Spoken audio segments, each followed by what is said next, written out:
First possession on tip. All right, so now you guys notice the matchups right here. First of all, we benched, or Kevon Looney fell ill, right? So Looney's out, and you notice TJD's on Sabonis. So that's a pretty significant matchup immediately, right? Sabonis is a guy that he was an all-star caliber player last year, right? This is a guy that, averaged a double-double, can give you a triple-double on any given night. He's that skilled as a passer, and he's a handful to deal with. So notice these matchups. You got Kuminga on a Keegan Murray. Keegan's one of the best off-ball young players in the NBA in terms of his ability to move off of screens, handle DHOs well, create separation. He's 6'10". So, and then obviously you see Wiggins here, point of attack. So you see these matchups early on. And also notice at the 4, you got Clay guarding what it looks to be Harrison Barnes. And that's significant because HB is, he's 6'8", legit 6'8", 240 pounds, strong, rebounds well. So Clay's you see him scaling up positionally to try to match up with his, physical limitations, but also physical attributes in terms of, his ability to get later stage in his career. So you see these matchups now. All right. They ran this DHO right here with Keegan. Right there. You see first play of the game. They ran a DHO with Keegan. You see Wiggs kind of sticks to Fox. And you got JK over here trailing Keegan Murray. And Fox sets this little screen here. So boom. Now you see a little separation. Notice what Keegan does. He gets rid of the basketball and then finds Sabonis top of the key. Relocates, right? And he's cutting. Now watch Herter here. Herter. Now, see, Keegan sets a screen on Steph. So you see these motion principles, these motion concepts that the Kings have adopted a lot from the Warriors. And now Steph is separated from Kevin Herter off the ball. Now you see Sabonis is preparing a dribble handoff with Kevin Herter. Herter's coming off the screen, and look at that separation. So you notice right here, JK does a good job, right? He sticks on to Keegan, still on Keegan. Now, you can argue that maybe they could have switched that, possibly, right? It may have been easier on Steph and might have created less separation, more of a deterrence because JK has, better length and he can kind of recover. But on this play, they don't switch it, so Steph's kind of caught on that screen from Keegan, and you see the separation that creates with this DHO. I mean, Steph is just completely out of the play. And TJD's down here playing in this, semi-drop. So essentially, this is just an open shot for one of the best shooters in the NBA, knocks it down. So you see, again, it's tough to guard motion offense. Ideally, we'd want, and this is why it's difficult to start a 3-guard lineup. Because if you got a 6'3" Steph Curry out there, you got a 6-foot Chris Paul out there, you got, Klay Thompson, who's a little bit slower-footed. All these guys, it makes it more difficult to get over these screens and navigate accordingly on each possession. So again, it's part of the limitations of this team, but for the most part, I feel like we were guarding these things pretty well. And again, Draymond provides us with that versatility to switch these screens, right? Switch on the ball, switch off the ball, and really cut off the separation that a lot of these actions create. Now on this play right here, you see Kuminga setting up a high screen, and he slips it immediately. So this is kind of a ghost screen. Kuminga just slips it, and you see Steph gets good position here. He kind of beats Fox off the dribble. And that little pocket pass, that little bounce pass right there for Jonathan Kuminga to put the ball on the floor and attack the basket at will. Obviously no rim protection there. And you notice that Sabonis, right? Sabonis is guarding TJD all the way out there at the 3-point line. Now, I don't know why, because TJD's not a threat to shoot, but he does decide to, create, there's some space here. And you see Kuminga just gets a freeway to the basket. Easy finish. Left-handed. Okay, next possession here. Keegan's bringing the ball up. Look at the shot clock. 21 seconds on the shot clock, so super early right now in the shot clock. They're getting into their, possession early, right? You get Sabonis now top of the key. They're running a little DHO with Keegan Murray. Kuminga gets stuck a little bit, but does a good job to recover. But see right there, you see that separation compounds with him reaching in. And that handoff was already enough separation to create an advantage. So JK makes a mistake here. Instead of just trying to, use his length, yeah, exactly, account name stand. Those angles, it makes it a little difficult. But him here reaching in from behind doesn't really accomplish much, right? And so he puts himself in a position where now he's out of the play, right? He's out of the play defensively, And then now you have to rely on Klay Thompson helping or TJD helping off a bonus. So see right there, Keegan 6'10" frame. It's very difficult to recover, and Klay and TJD get dunked on. Now Steph brings it up, right? Now Kuminga's bringing it up here. This next possession. Look at the score, by the way. It's 9-3, right? 9-3 early on. And so the Kings got going a little bit early offensively. You notice Kuminga's drawing up a play right now. He's initiating the offense. He's calling a set, right? He's running this action. So he's telling them to run a little down screen for Wiggs off this curl, right? Wiggs curls. Now watch this. Kuminga sees Sabonis and sees Fox communicating, and these guys are preoccupied with the secondary action here. So Kuminga sees that and takes advantage of their heads being turned and says, look, I'm just going to put the ball on the floor because the guy in front of me, Keegan Murray, he can't stay in front of me. So look, I'm calling this little action for Wiggs, right? You see Fox and Sabonis and Herter, they're all focused on this secondary weak side action. And so what's essentially happening here is, exactly, Sun God, Sabonis' back is turned. Kuminga sees that. He says, okay, I got Keegan Murray in front of me. I can beat him off the dribble. I'm just going to attack the basket. And because it's kind of a free reign or a freeway to the basket, and the lane is kind of opened up, right there, again, you see him put the ball on the floor and get to the rim super easily. So another great play right there, just setting up the offense and reading what's going on defensively. All right, here we go. So now here you see it looks like that's Fox getting to the rim. It's right here. Kicks it out, right? Keegan, and see right here, look at this. So Kuminga is really sinking into the paint. See, okay, look at this possession right here. So you see Klay is helping off HB a little bit. You see Steph is really helping off of Herter. And TJD is doing a good job trying to play two between Sabonis and Fox, the ball handler at this point. But look at Kuminga. Kuminga's helping off the corner man. He has 1 foot in the paint, and he's really separating himself and trying to overhelp. Obviously, this is partly the scheme that the Warriors like to run defensively in terms of packing the paint and kind of rim protection and rebounding by committee, right? That gang rebounding style, that mentality that they like to play with because they are smaller out there. But the problem is it does leave you vulnerable to open corner threes where you have to close out on a dime and be sharp and understanding how to rotate. So you see right here, Keegan, an elite shooter frees up. Kuminga kind of gets caught ball watching. And you can see Fox just reads the play. And, this isn't a bad effort, right? We appreciate the effort by JK. I mean, he tries to close out. He bites on the pump fake, and he's now out of the play. And Keegan gets a clean shot off. So right there, I mean, ideally you'd hope that, JK is a little bit more aware of what is going on weak side, but also his ability to not bite on those pump fakes and instead kind of stunt towards it so he can recover much easier and more effectively overall. On this play, you kind of see it kind of gets broken up. It seems as if, let me see, Saric kind of falls down. Steph has the ball. He's kind of falling out of bounds. He throws it out to Wiggs, kicks it out.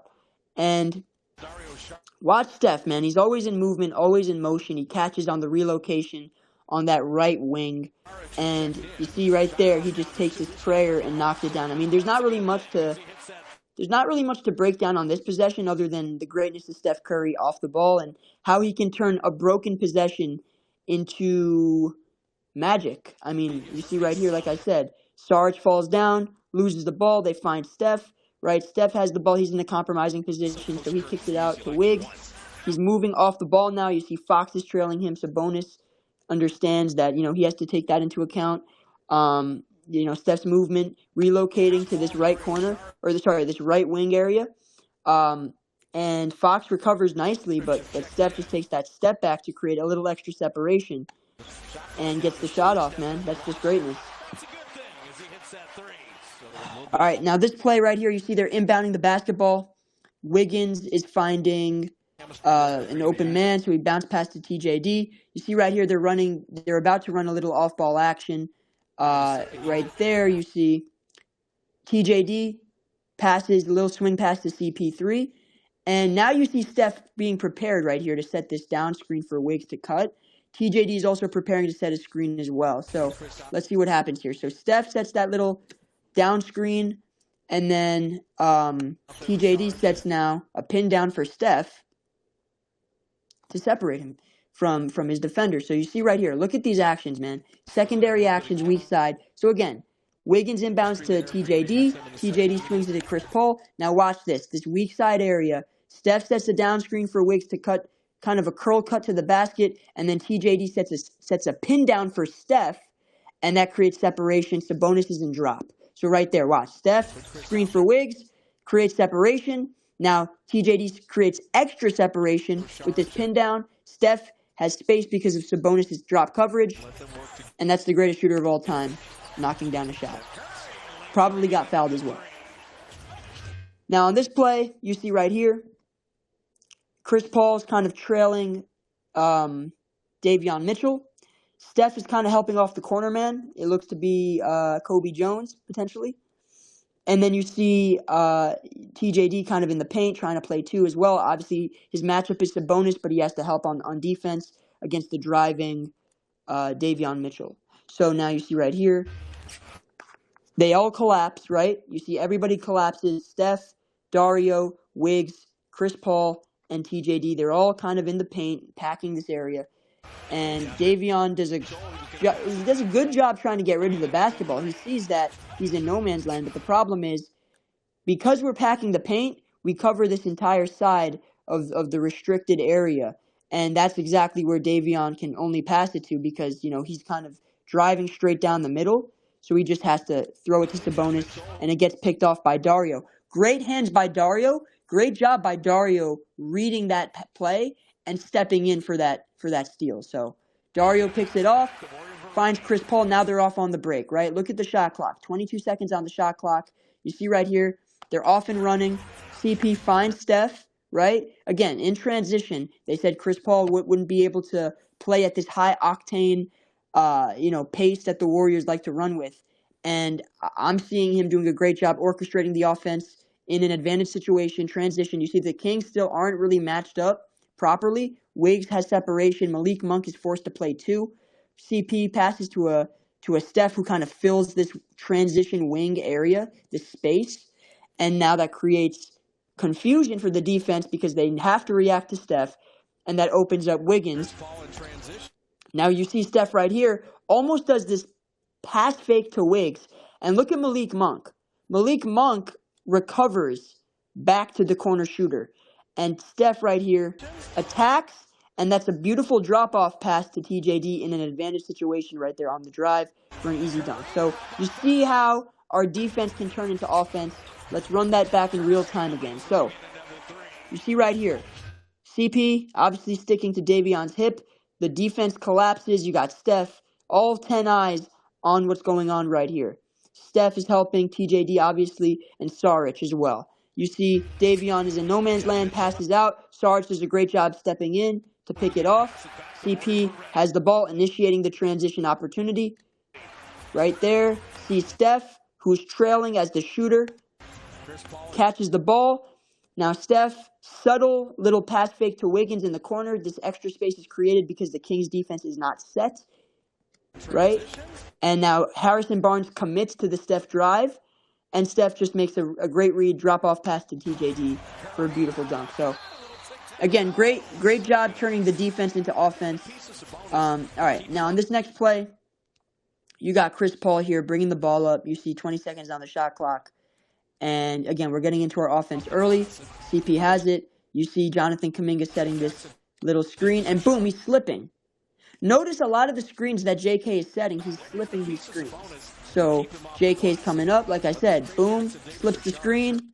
And you see what Chris Paul does. He throws this little go-ahead pass to JK, who catches it. And now JK is not necessarily looking to score. He's just reading the floor at this point because he knows he has an advantage. And what he does, he's patient, finds GP2 who's cutting. This is what we call a 45 cut. And he does a great job 45 cutting, and that's a great read by JK, great patience. And he finds GP2 for that open shot and an easy dunk. So great job. Great job right there by JK. And again, let's look at that play one more time in real time. You see again, JK sets that screen. He slips it immediately.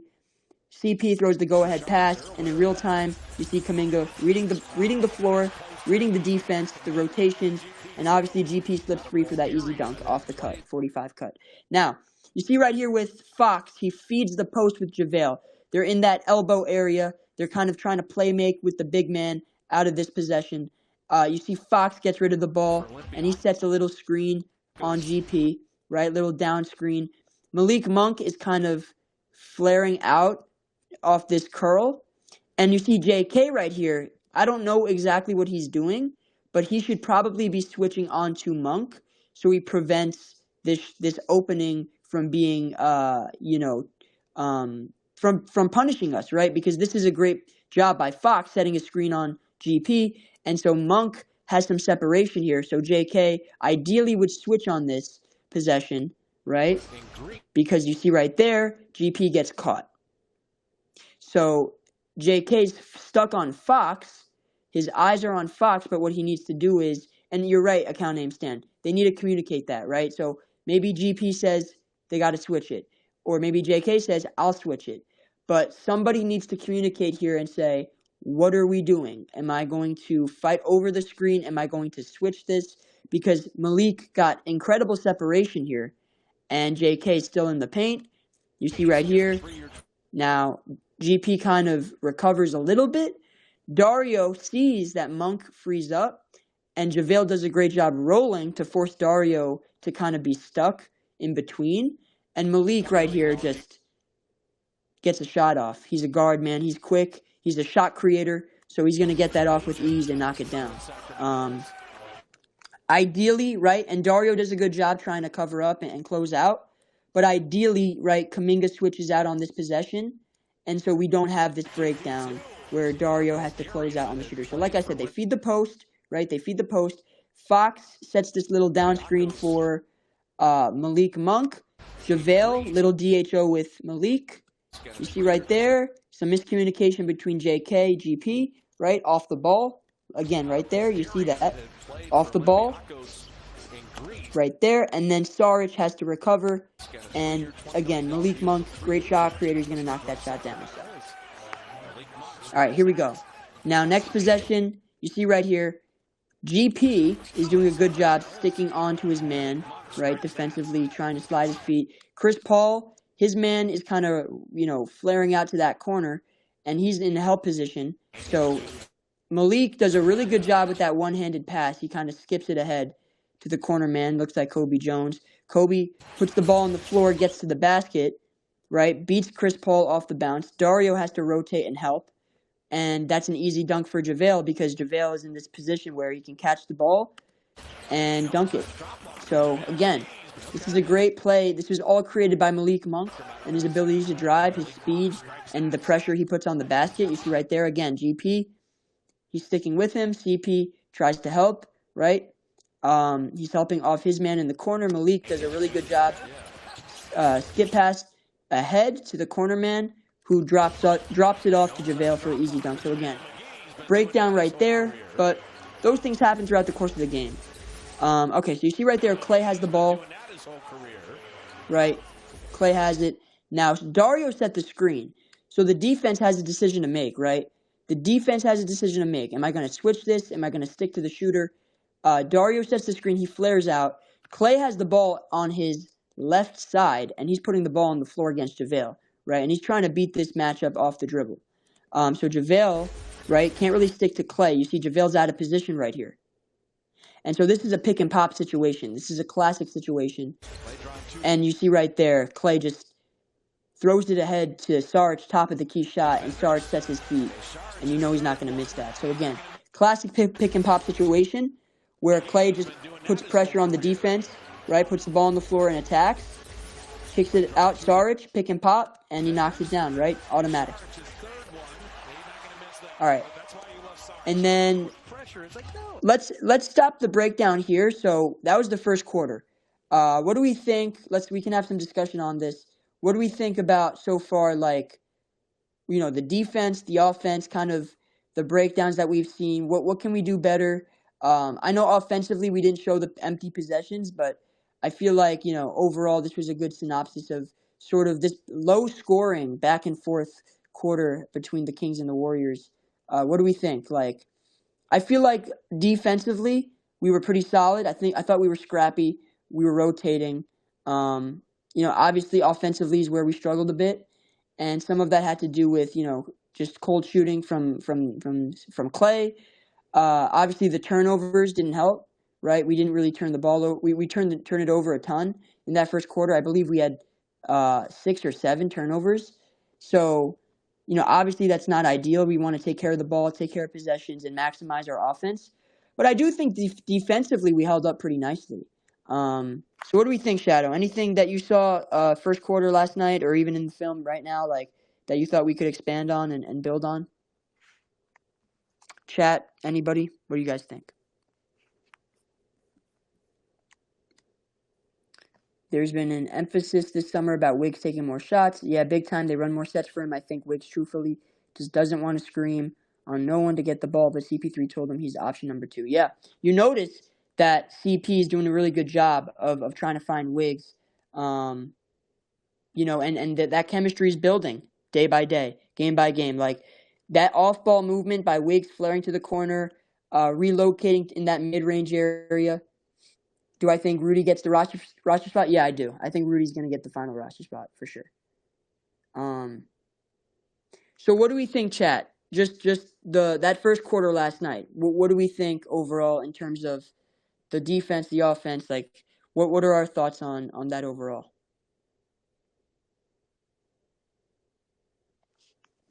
I don't think it's really cold shooting from Clay. He's really trying too hard to get a shot off. We need him to take better shots. He can knock it down from anywhere. Doesn't need to take 100% contest all the time. I agree. It's a rhythm thing.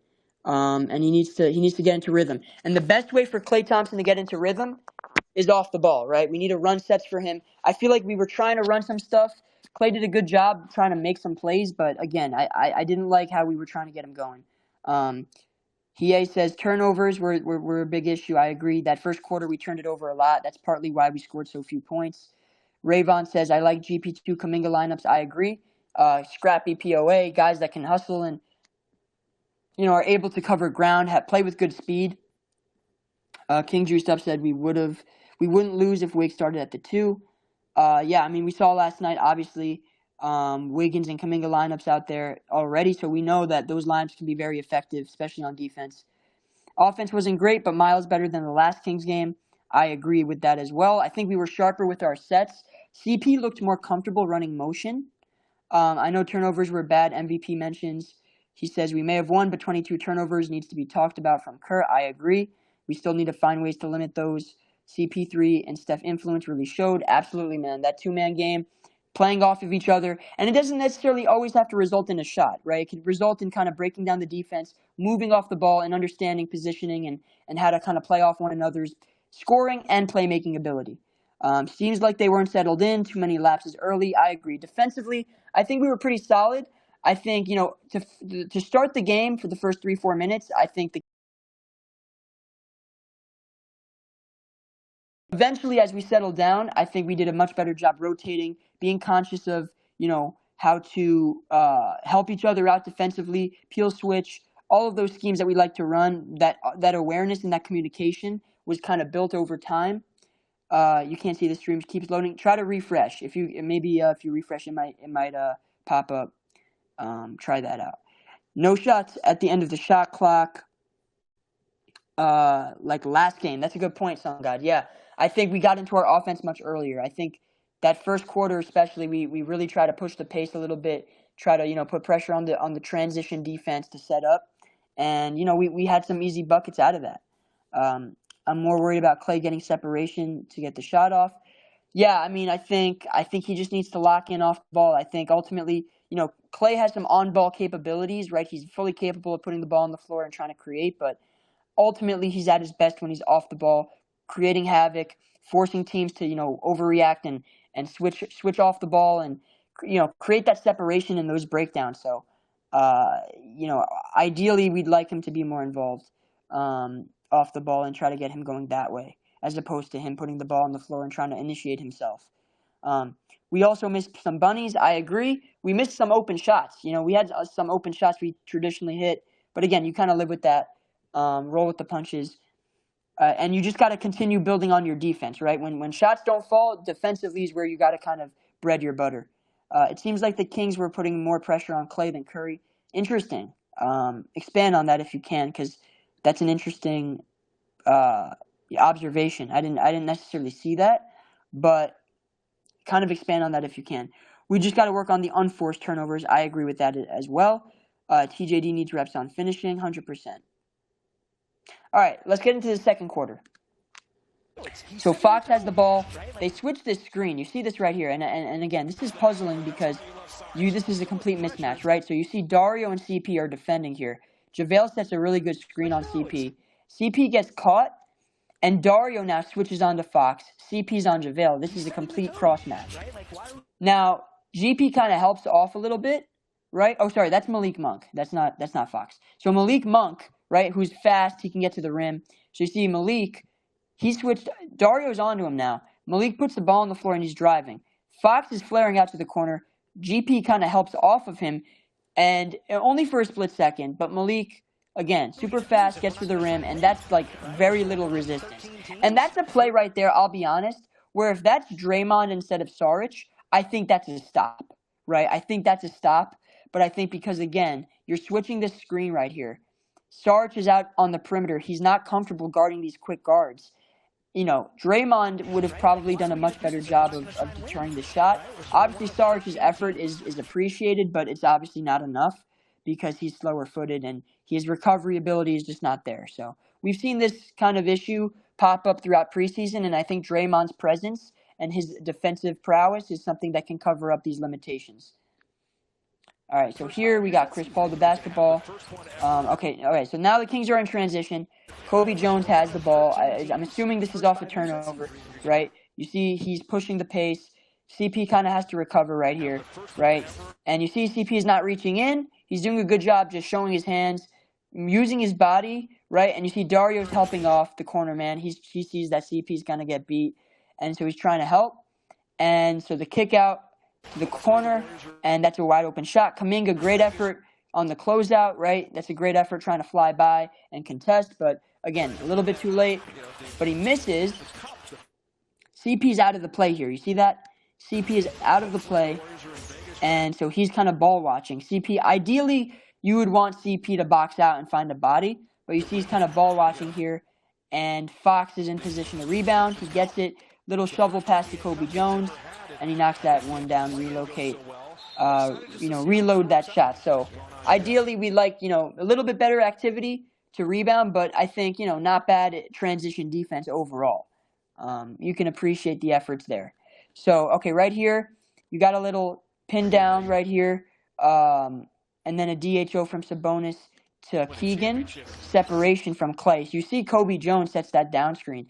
And my goodness, Clay's separation from himself to Keegan. Look at this, the start of the play here. Look at Clay and Keegan, and then look at after the screen, the separation that's created. You see right here, Corey Joseph is on Kobe Jones. He kind of sticks with him. You're right, Sun God, exactly. Clay top locking, that's unacceptable. Yeah, he just dies on that screen. Plain and simple, just dies on that screen. Keegan kind of creates some separation, frees himself up. That DHO with Sabonis we know is deadly, and that's incredibly effective. TJD does a good job trying to switch out and recover off the breakdown. But, Keegan, shifty, slithery, a great job kind of doing that little pound dribble, right? Boom. Kind of swings through his arms, so TJD has to show his hands. And that 6'10 frame, right, does a good job going off his right foot. Little layup. Great finish right there. So, again, ideally, we want Clay to do a better job defensively, not dying on the screen so we don't have these cross matches throughout the game. All right, right here, notice, all right, this is a classic situation, right?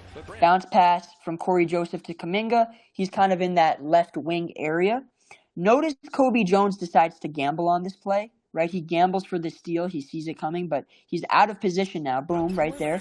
Now Kuminga sees that, and he takes advantage immediately. He puts the ball on the floor, one dribble, right? One dribble, puts the ball on the floor, and kicks it out immediately to Corey Joseph. So that's incredible court vision by Jonathan Kuminga, understanding where players are, what the situation is, and how the defense is rotating, right?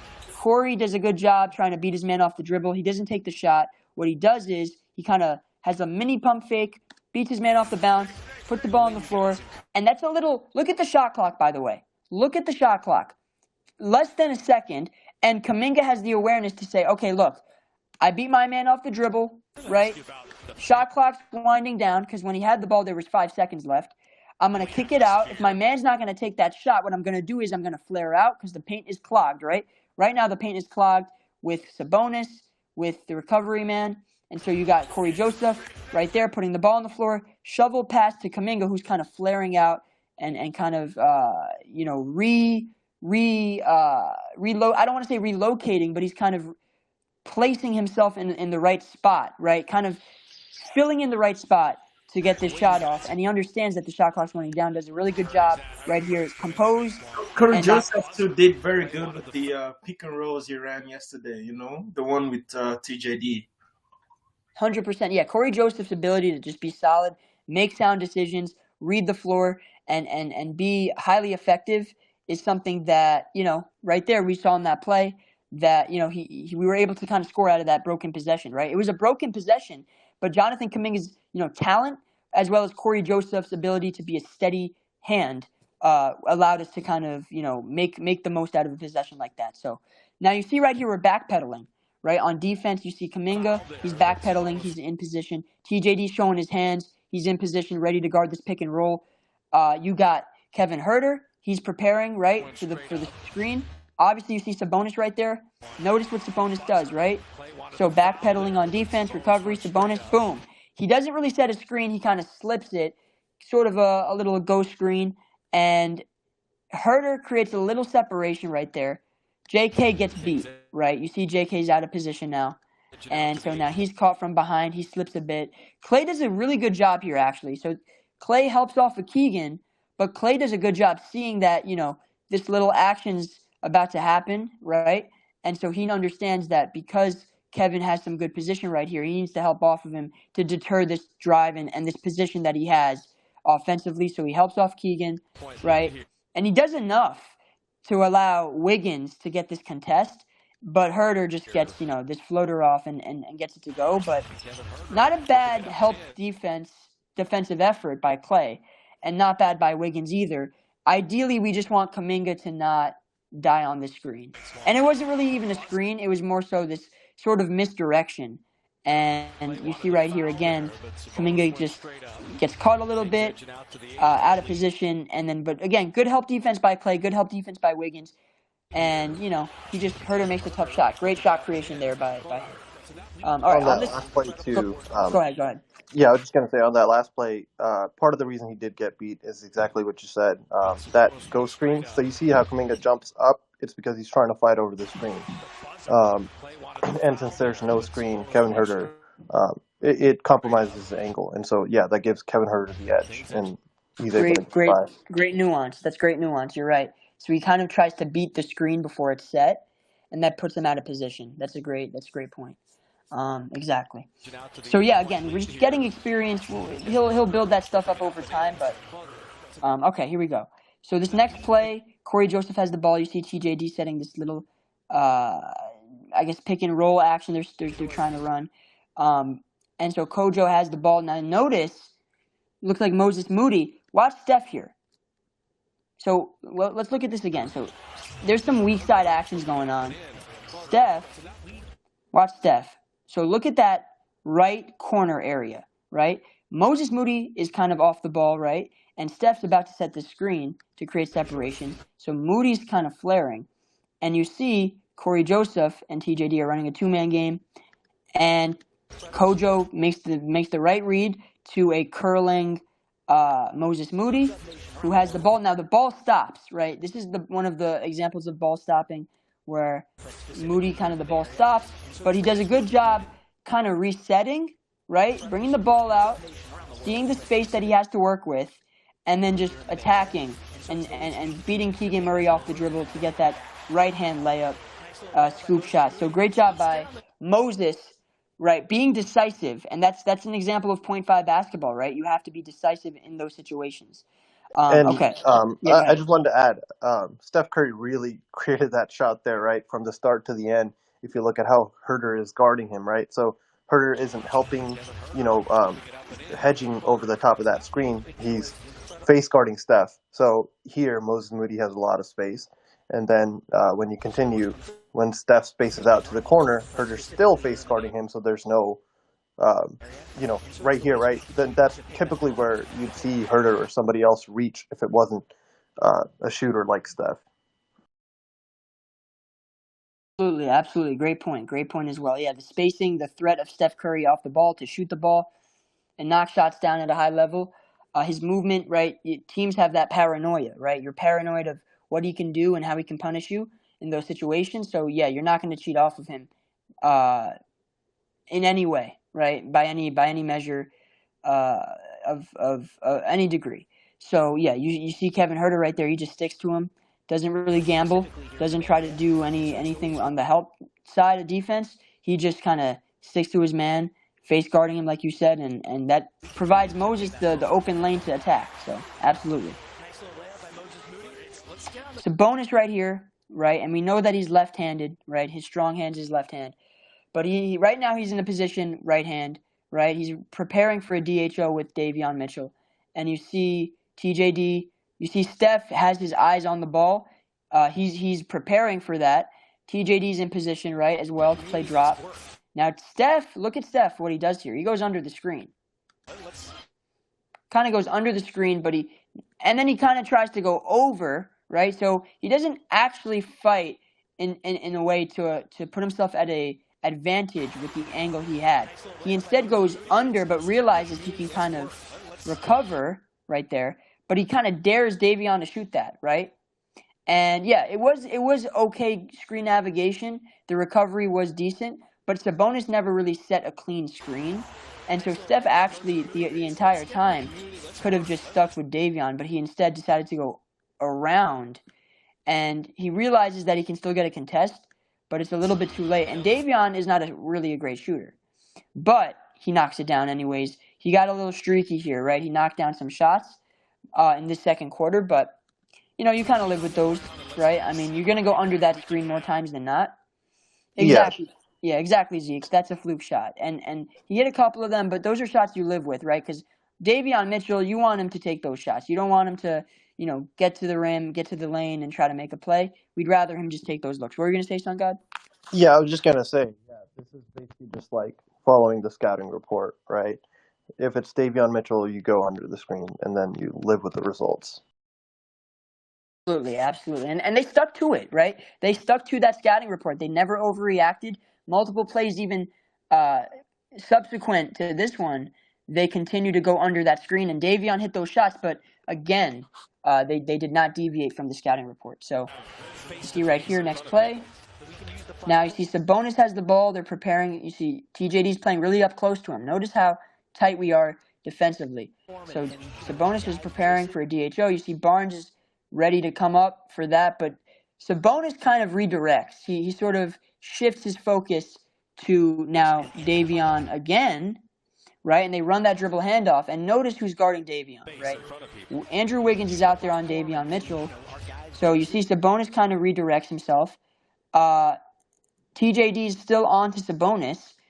Wiggins decides to go under the screen again. And again, that, like Sun God said, that is the scouting report, right? You are not going to overreact to a player who typically is not going to hit these shots, DHO, right? So Wiggins kind of dares him to shoot, goes under the screen, kind of, a fake contest, but still tries to, get a hand up. And, Davion knocks it down. So 2 shots there by Davion, 6 points. Obviously, he punished us with those looks, but again, ideally, you don't want him breaking down your defense in other ways. So if you can live with those possessions, Just a minor thing on that one. To me, Wiggins was playing that defense of I like to call playing just lazily enough that you're baiting the guy into taking the shot, and still being able to relatively contest. Absolutely. Next play right here. Sabonis has the ball, right? You see strong hand with his left, right? Little DHO with Davion again. You see Moses Moody goes under the screen. Again, this is 3 possessions in a row. We're going under the screen. Saric, you see Saric is at the elbow. He's in this semi-drop. So again, we're daring him to shoot. We're not switching this. We're not going over the screen. We're not trapping. We are daring Davion Mitchell to take this shot. And Moses' recovery, a little bit late, right? Not great. And it was frustrating in real time to see Davion hit these shots because I felt like we could have been a little bit sharper closing out. But again, these are shots probably you'd prefer him to take. Obviously, he hits 3 in a row, right? He hit 3 in a row and 3 in the quarter. But, you know, this one, no different, knocks it down. Another action right there. So now right here, right, you see Steph, and see the Kings move the ball around, right? They swing. So you see right there, Harrison Barnes kind of overhead pass, kicks out to Keegan. Keegan, little skip pass ahead to Davion. And Davion catches the ball in rhythm and just attacks. You see Steph kind of is in a defensive stance. Davion says, look, I'm just going to attack off the catch, right? This is what we call attacking off the catch. And boom, Davion gets a step on Steph, right? Really beats him quickly off the bounce. Moody does a really good job rotating. He sees that this breakdown is about to occur. And so Moody does a good job just trying to help off his man in the corner, Harrison Barnes, and try to be a rotating defender in the paint. And you see Davion right there, reads that, right? He reads that possession and kicks out to an open Harrison Barnes in the corner. And HB swings it, and let's see what happens here. So you see right there. Let's reset this. So the matchups are Dario onto Keegan, right? Wiggins onto Sabonis. So now you see, like I said, Davion gets a step on Steph. Moody helps. Now look at Dario and look at Wiggins, right? They're ball watching, right? They're helping off their man. Wiggins does a good job helping off of Sabonis and onto Harrison Barnes in the corner. But Harrison Barnes swings it to an open Keegan Murray who's at the top of the key. And Dario is helping Wiggins' man, who was Sabonis, in the paint. So Dario's pointing and saying, rotate out because I got Sabonis now. And you see right there, obviously Steph is kind of behind the play. So is Chris Paul, who is on Kevin Huerter. So this isn't just an open shot, complete breakdown defensively. I think Draymond would have been a much more appropriate, much better suited player for a breakdown to kind of offset what had happened here and do a better job of recovering than a Dario. So obviously Keegan's going to knock that down. He's a great shooter. So next play right here, Chris Paul has the ball. Notice they're getting into their screen action, screen and roll. You see Dario's getting ready to set the screen onto Kevin Huerter. Great separation right there. That was created by Dario. Great separation, right? CP has the ball. Now you look at right here. Sabonis is playing it right there at the elbow in kind of semi-drop. Not bad defense, right? Dario is doing a good job rolling to the rim hard. CP has a step, and that's a great pocket pass to Dario right there, rolling to the basket. And Dario, notice Sabonis is inside the restricted area right here, so that makes it automatically a blocking foul. And Dario does a good job just attacking, right, lowering his shoulder, trying to get good position in at the basket, and finishes the shot as well. And they call a blocking foul, rightfully so, for the N1. Now, right here, right, I believe Sabonis had a bunch of fouls, so they actually took him out of the game. And Alex Len is now in the game. So notice that they made the substitution with a minute to go in the second quarter. Alex Len has the ball now. They're running a DHO. Notice that it looks like who is that in that wing area? It looks like, here, let me refresh this. Let me go back. That looks like Fox. So Fox seems to be setting this screen for Keegan to free up. Right? He's setting a little down screen for Keegan to free up. And that allows some separation between Chris Paul and Keegan. Now, I'm curious to see what were the original matchups. Let's see. So right there, yeah, Chris Paul was on Keegan. Now, Fox tries to create separation with kind of this backpedaling screen, like pseudo screen almost, but it creates enough room for Alex Len to initiate this DHO with Keegan right here, and he completely takes right there, and now he takes Wiggins with him, because Wiggins initially, you see right here, Wiggins was on Fox, right? But now Wiggins, because Dario is now helping on the shooter, and Alex Len was initially Dario's man, right? So this creates a breakdown. Wiggins now has to help onto Alex Len. That creates an open shooter in De'Aaron right here. So Keegan has the ball, right? And again, Wiggins, I don't know what Dario is doing. This is a breakdown created by a lack of communication, right? Because Fox, again, he's setting this backpedaling pseudo screen, kind of flaring out a bit, creates the separation. CP still stays on Keegan. Dario decides to help on the shooter, and he's helping off of Alex, but Wiggins then has to recover and help on Alex Len because he's open as a roller, but then that frees up Fox. So really what should have happened was they should have switched it, and Dario should have been out on the perimeter. Even if that's a breakdown, they should have at least communicated that. Now you see right here, Keegan is in the post, and that's a mismatch. Now notice what Wiggins does. Wiggins sees that they're out of position defensively, so right there, he says, okay, look, I'm just going to have Dario recover onto Alex Len, and then I'm going to rotate onto Fox right there. Great job kind of making those rotations on the weak side and kind of off the ball. But here's the thing, again, it didn't really make a difference because Keegan Murray is 6'10" on Chris Paul, who's 6 foot, and now he's just taking this one-footed step back fadeaway and creating great separation. This cross match is just a problem, and that's just an easy shot right there by 6'10" Keegan Murray. So again, yeah, go ahead. Yeah, I was just gonna say, like, I think in terms of defensive possessions, yeah, I think this is honestly not that bad. Because yeah, like Wiggins did what he was supposed to. You're supposed to on the roll guy, you're supposed to kind of bump him, right? Hold him, make sure he can't roll cleanly to the rim while Dario or the big man recovers.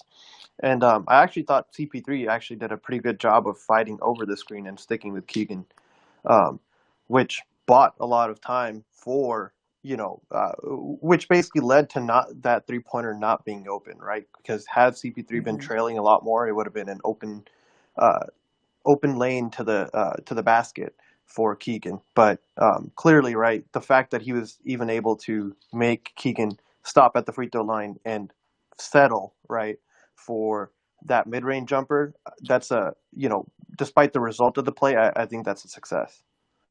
No, you're right. I would agree with you, actually. And so, yeah, so you're right that on this play right here, Wiggins is basically tagging the roller, right? So he's tagging the roller on this play. So notice the rotation. CP, right? He fights over the screen, sticks on to Murray. Wiggins sees that Len is rolling, right? He tags him, and Dario kind of is still playing in drop.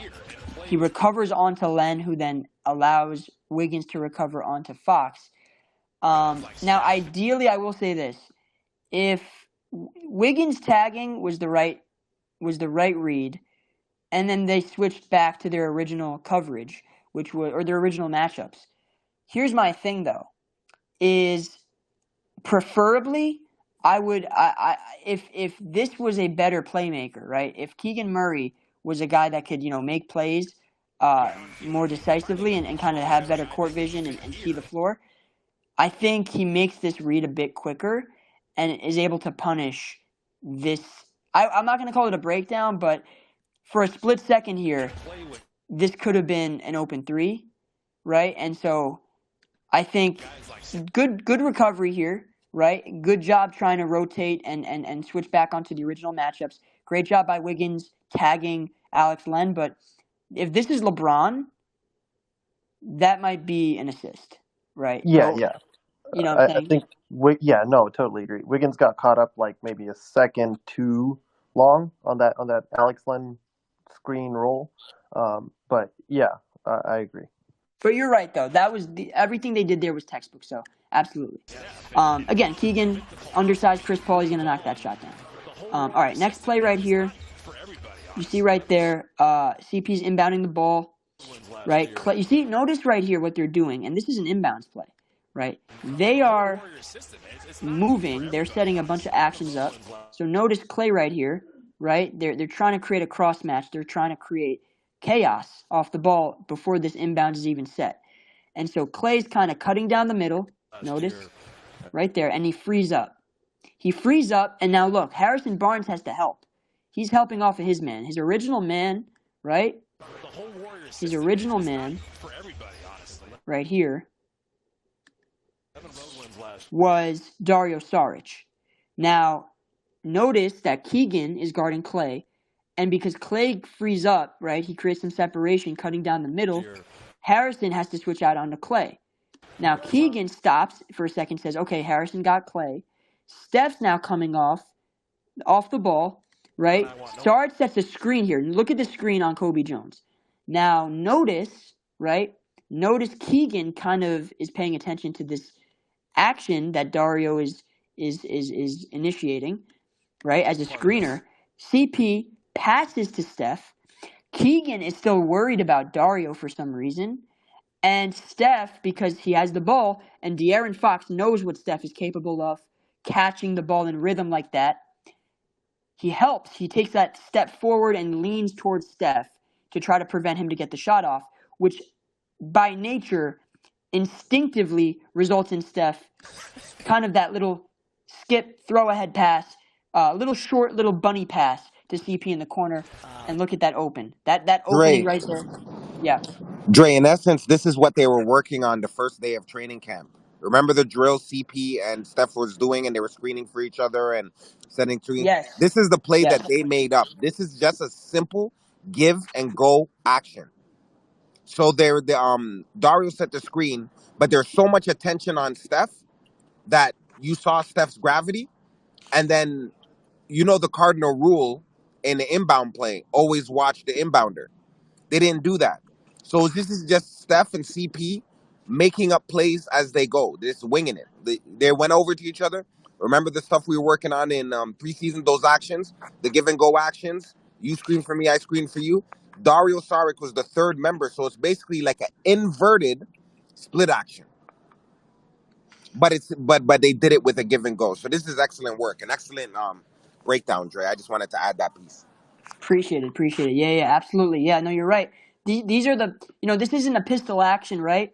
But, even though Steph and CP have been working on those pistol actions, their two-man game, they've still been, feeding off each other and working on that kind of chemistry, like you said, Shadow, in training camp and at their basket, right? Steph has his own personal basket, and him and CP have been getting work in, right? Just working on screening for each other, creating separation, finding, what their sweet spots are. And All this that is just stuff. at a basic two-man game, which in turn, as we're not there yet, but in the fourth quarter, you're going to see a lot of it in the last 5 minutes. They just work off of each other. All it was straight two-man action. Go ahead, Dre. Absolutely. No, you're exactly right. And again, Fox has to respect Steph's ability to shoot, which results in CP being open, and that's an assist by Steph, and that's Chris Paul's first bucket of the night. So again, first half in the books, guys. And we were down by, 7 or 4? What were we down by? 7? Okay, so we were down by 7. Again, I thought we were pretty solid defensively in the first half. I thought our offense is really what stalled. We missed some shots, but I think mostly the turnovers were the issue. So that's kind of my short assessment of the first half. And now let's get into the second half. So right here, you see Keegan sets a beautiful down screen to create some misdirection right here. So watch what happens. So watch Keegan on this possession. So Wiggins is guarding Keegan. Watch what Keegan does, right? He comes up to TJD and sets a little down screen, and he forces some confusion. And look at how hard Sabonis drives to the paint, right? He sees that there's some misdirection involved, and there might be some creation. And Wiggins is still stuck on Keegan, who's a lethal shooter off the ball. TJD gets caught up on the screen, and so Sabonis just attacks, drives hard, gets that step on TJD. TJD tries to recover, right? He tries, makes a great effort, but again, Sabonis strong, very tough player. He bumps off of TJD, gets that contact, and finishes with the left. So, great job right there by the Kings, running some motion stuff and creating separation. Now, right here, notice, immediately next play, Steph Curry has the ball. And watch what the Kings do, right? They're running a pistol action here, right? This is a classic pistol action between Steph and Clay. Kevin Huerter and Fox are stuck onto Steph, right? They are not letting Steph gain any separation on this play right here. By the way, DC, you're exactly right. They could have switched that. I also think though, better communication, right? Just maybe playing in deeper drop potentially on that play to not allow such close contact and which created the ultimate breakdown. I think there's a bunch of schemes they could have ran, but I think ultimately communication would have helped, right? If they just communicated on that play between Wiggins and TJD, they would have probably done a better job of preventing that breakdown. But anyways, Steph and Clay running a pistol action. You got Huerter and Fox locked in, 4 eyes on Steph. Now Clay, you see Clay right here, he's preparing to relocate and to kind of rediscover himself on this perimeter. And watch what Steph does. Bounce pass immediately to Clay. And it's not perfect, right? And Fox does a great job recovering right here, right? Fox does a phenomenal job switching this action immediately with his quickness.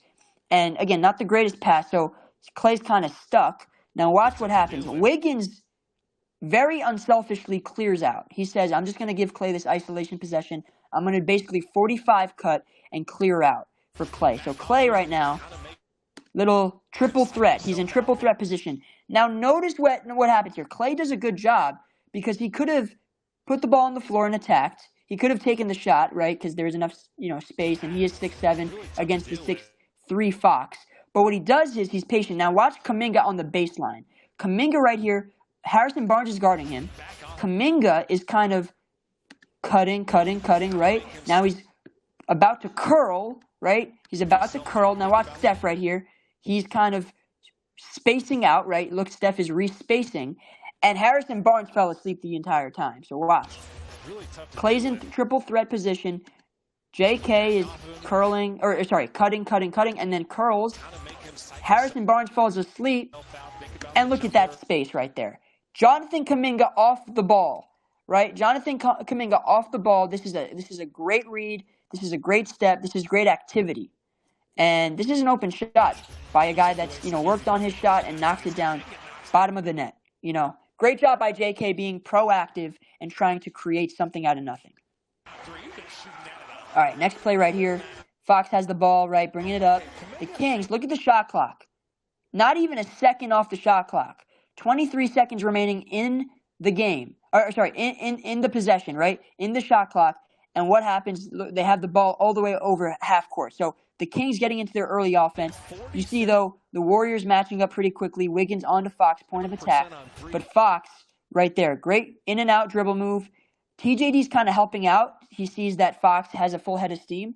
So TJD's kind of helping. And Fox kind of resets and repositions himself, kind of backing down Wiggs in this semi-post position. And you see right there, he kind of switches hands. Now he's with his right hand, right? Dribble. And quick move right there. Just a spin. Switches hands now to his left, right? His strong hand. And he beats Wiggs off the dribble right there. One of the few possessions you'll see De'Aaron Fox cook Andrew Wiggins on, right? Because Wiggs traditionally has done a really great job on him. And Fox just, beats him and gets to the basket. Great move right there. I mean, that's great skill.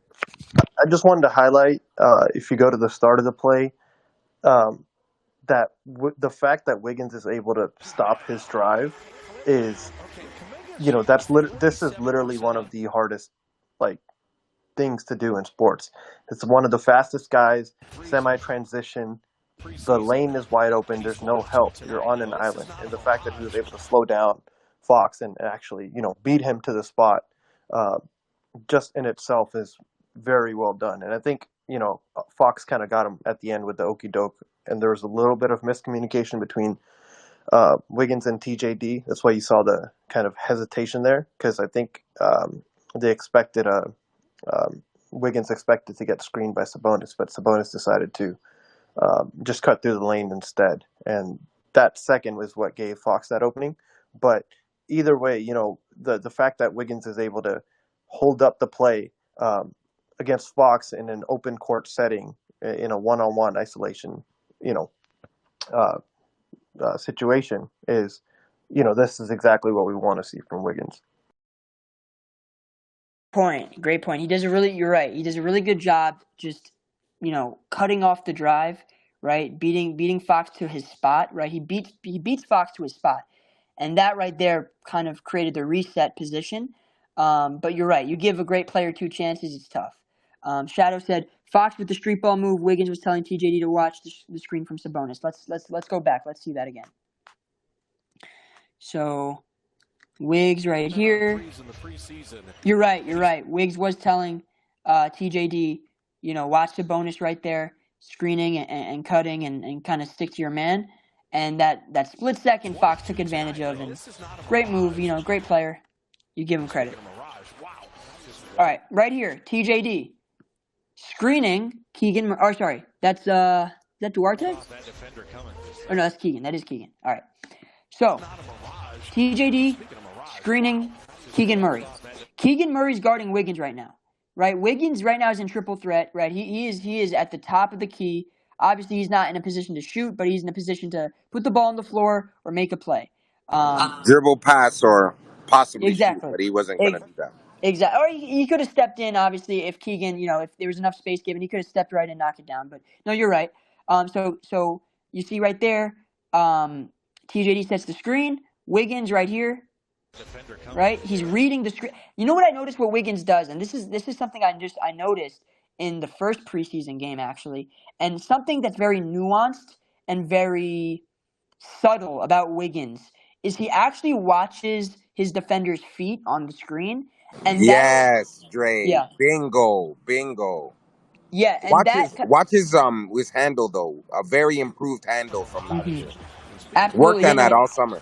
handle is much tighter now. I see lower to the ground, greater center of gravity, right? You see Wiggs' handle is definitely looks a bit tighter, looks a bit sharper, and it allows him to get to his spots much easier. And look, he's watching Keegan Murray's feet, and that'll kind of give him a cue, right? That is Wiggins' cue. That is an identifier as to where he needs to attack, what position he needs to attack from. So you see right there, Keegan kind of gets caught on that left side, on Wiggins' left, right? And so Wiggins says, okay, now I can go right. Now he decides to go right, and he goes hard, right? Head down, dribbles ahead, and attacks right there. Now he beats Keegan. Look at the separation between Wiggs and Keegan now. Now look at Sabonis. Sabonis is like, look, this is Andrew Wiggins. I got to recover on him because we know what he can do on drives. So Sabonis helps this isn't drop coverage. This isn't playing two. This is playing the driver and committing. So Sabonis completely just plays off TJD right here. And you see right there, Wiggs makes a great bounce pass to TJD, who gets great position. We know TJD has a little bit of pop to his ability as a roller, and TJD does a great job. Sabonis is completely out of position, and that is thanks to Wiggins' decision to drive hard, and because Wiggins decides to drive and put pressure on the defense. Sabonis is completely out of position to recover and rotate to a rolling TJD who gets the and one with ease. So again, great job by Damn, Wiggins. man. Amazing.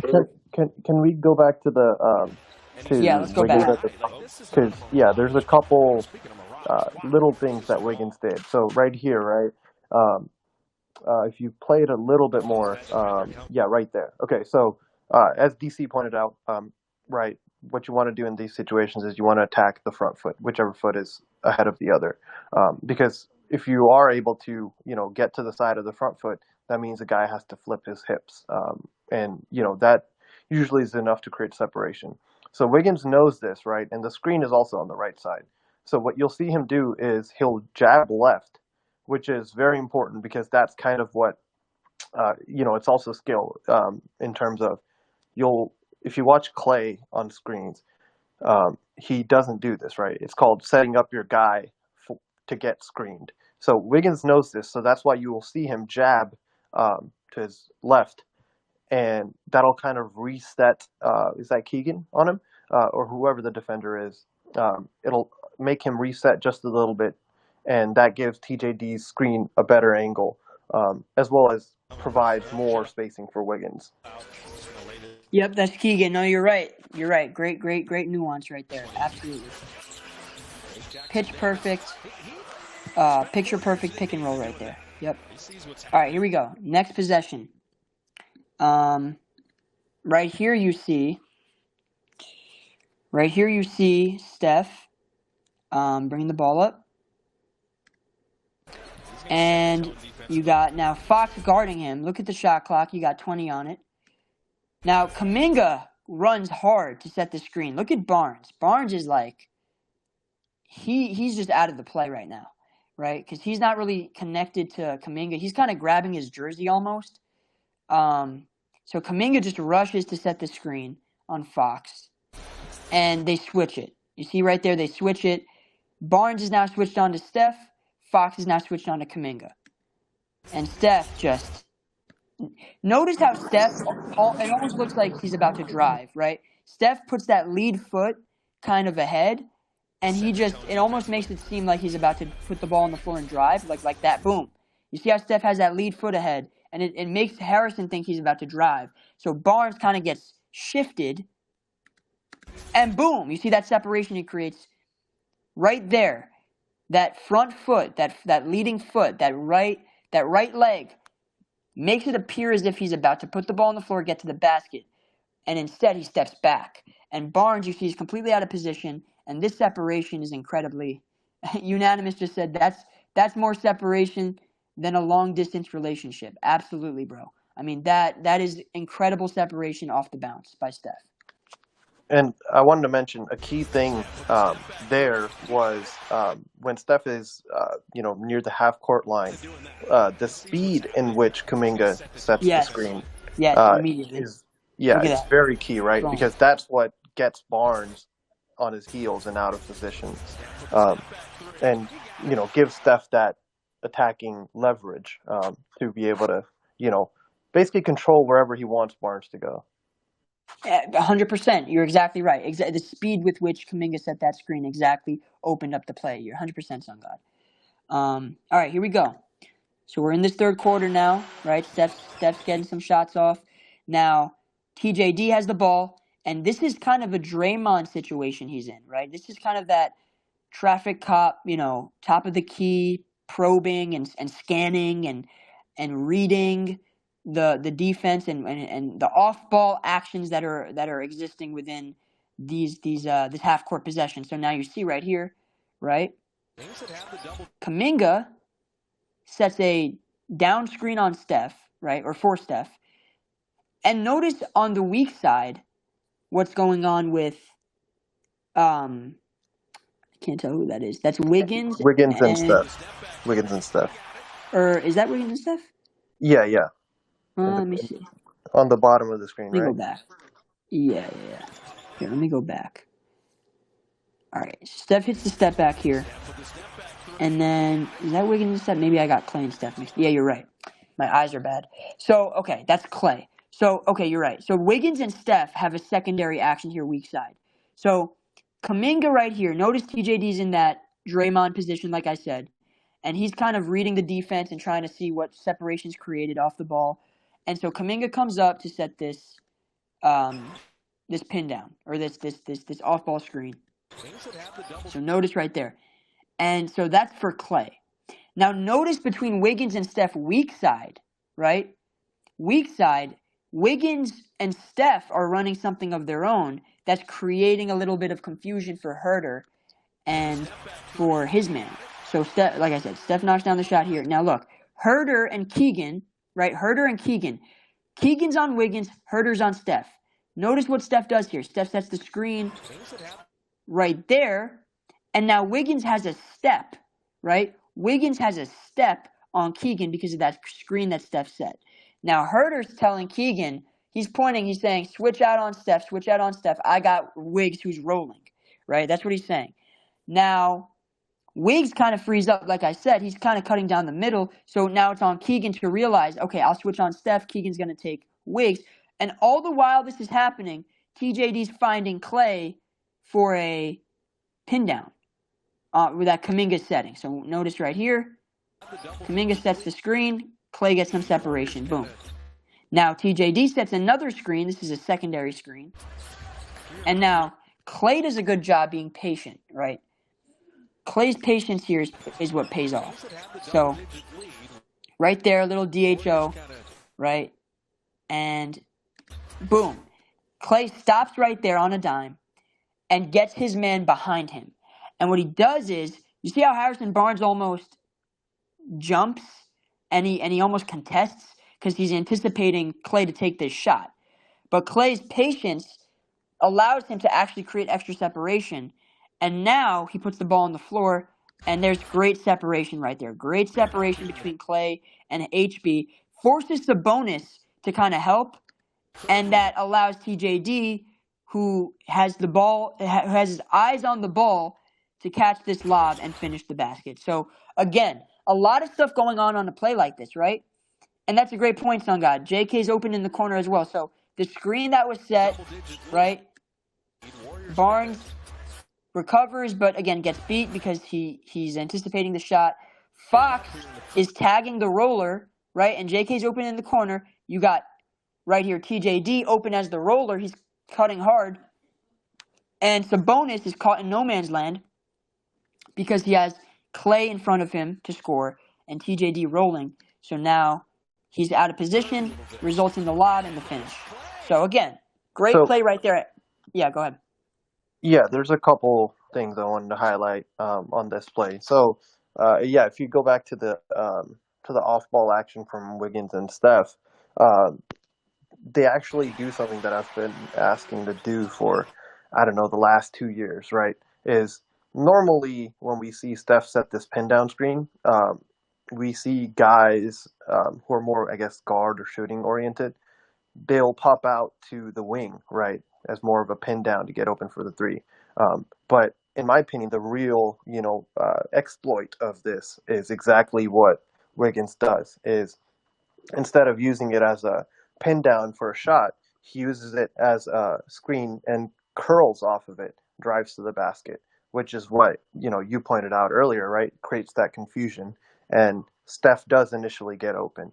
And the reason I like this, this sort of decision as well is, okay, say if, they guard the action well, right? And you're not able to get Klay the ball, this is still a mismatch for Wiggins, right? So because of that curl, you have forced a switch, and not only a switch, but you've also managed to not only get a smaller defender on Wiggins, but you've also managed to get him in post position, right? So if needed, Trace Jackson Davis can pass the ball to Steph, and Steph can do an entry pass to the post, which is a great offensive option, especially with Wiggins in the post. And then the second part is, and I don't want to hate or nitpick on Klay, but if you roll the clip and when he's driving downhill, you'll see that at least the decision he makes, right, he's kind of caught in no man's land right here, yeah. And, it's a bonus, so it ended up working out. But normally, I think a rim protector would basically, like somebody like Giannis or Brook Lopez. Anthony Davis, maybe. Right. Yeah, they're not letting that pass through. And that's where Klay kind of has to, still work on his reads, and that should have been a skip pass to the corner, especially because he should be reading Fox, right, and how he sunk in to help. And then as far as the delivery, it was the reason I didn't like it is because Klay, if the center had dared him to shoot, I don't have a lot of confidence in him making that shot, right? Like, he was leaning forward. It's not a typical Klay shot, right? It's not a shot that I've seen Klay take or make very often in the NBA. So I think, if it's a better rim protector, they will force him into taking that shot. And I think Klay can do a little bit better job of remaining on balance and, keeping both the passing and shooting option open. Whereas here, I think he pigeonholed himself into the passing option a little too much. no doubt. No, that's a great point. That's great nuance. I agree. I think you're right. Traditionally, that skip pass to the corner is what really beats a defense. But he kind of, got away with one, and a better rim protector, somebody that could recover more laterally and has better awareness, probably And breaks up the length, play. And and length. mainly length. Yeah. Yep, absolutely. Okay, on this next play, Clay now is so Sabonis right now. This is a mismatch. Sabonis is right now on Clay. So notice, right here, Sabonis is on Clay, and Sabonis is angling Clay to his right, which doesn't make much sense. I mean, ideally, right, you'd want the guard to funnel to a big, but Sabonis is almost funneling Clay to Keegan Murray, who really can't guard.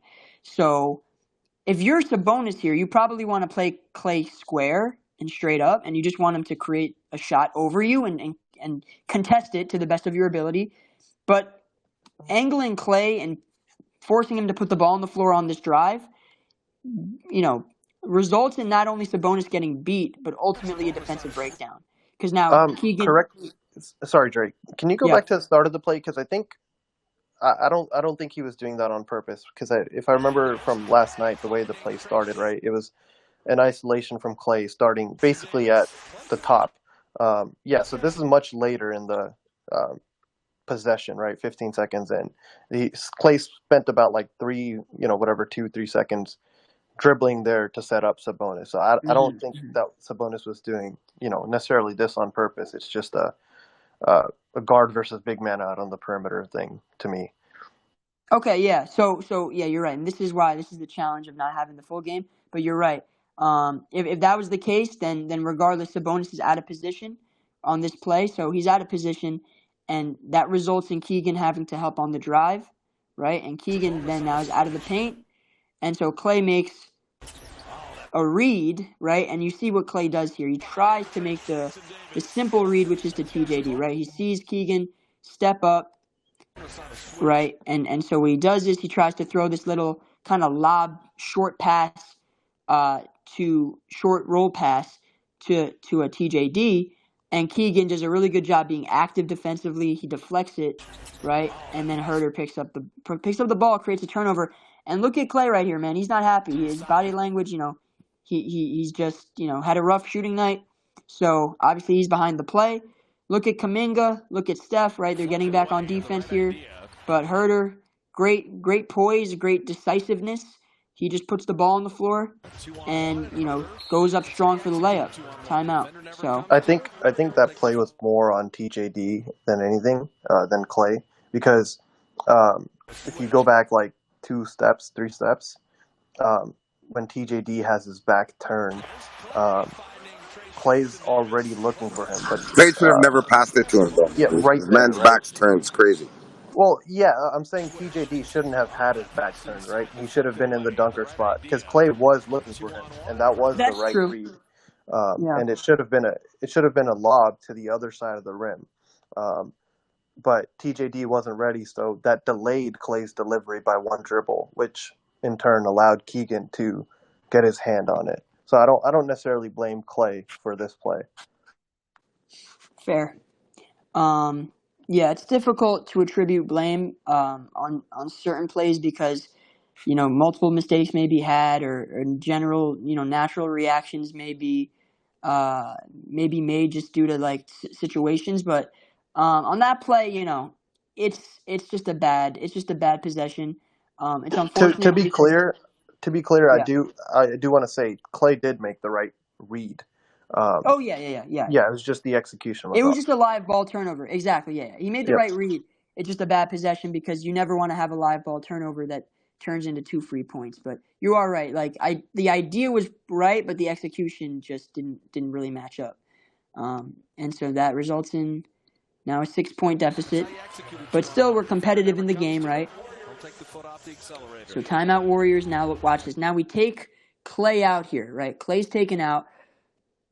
So Davion Mitchell's guarding Steph, and notice CP. CP has his back turned to the basket, almost as if he's trying to get the ball to Steph, right? And that's what seems to be happening here. So you see right there, he just kind of shovel passes it to Steph, and then kind of relocates, repositions himself on the court, kind of spaces out, sets almost this like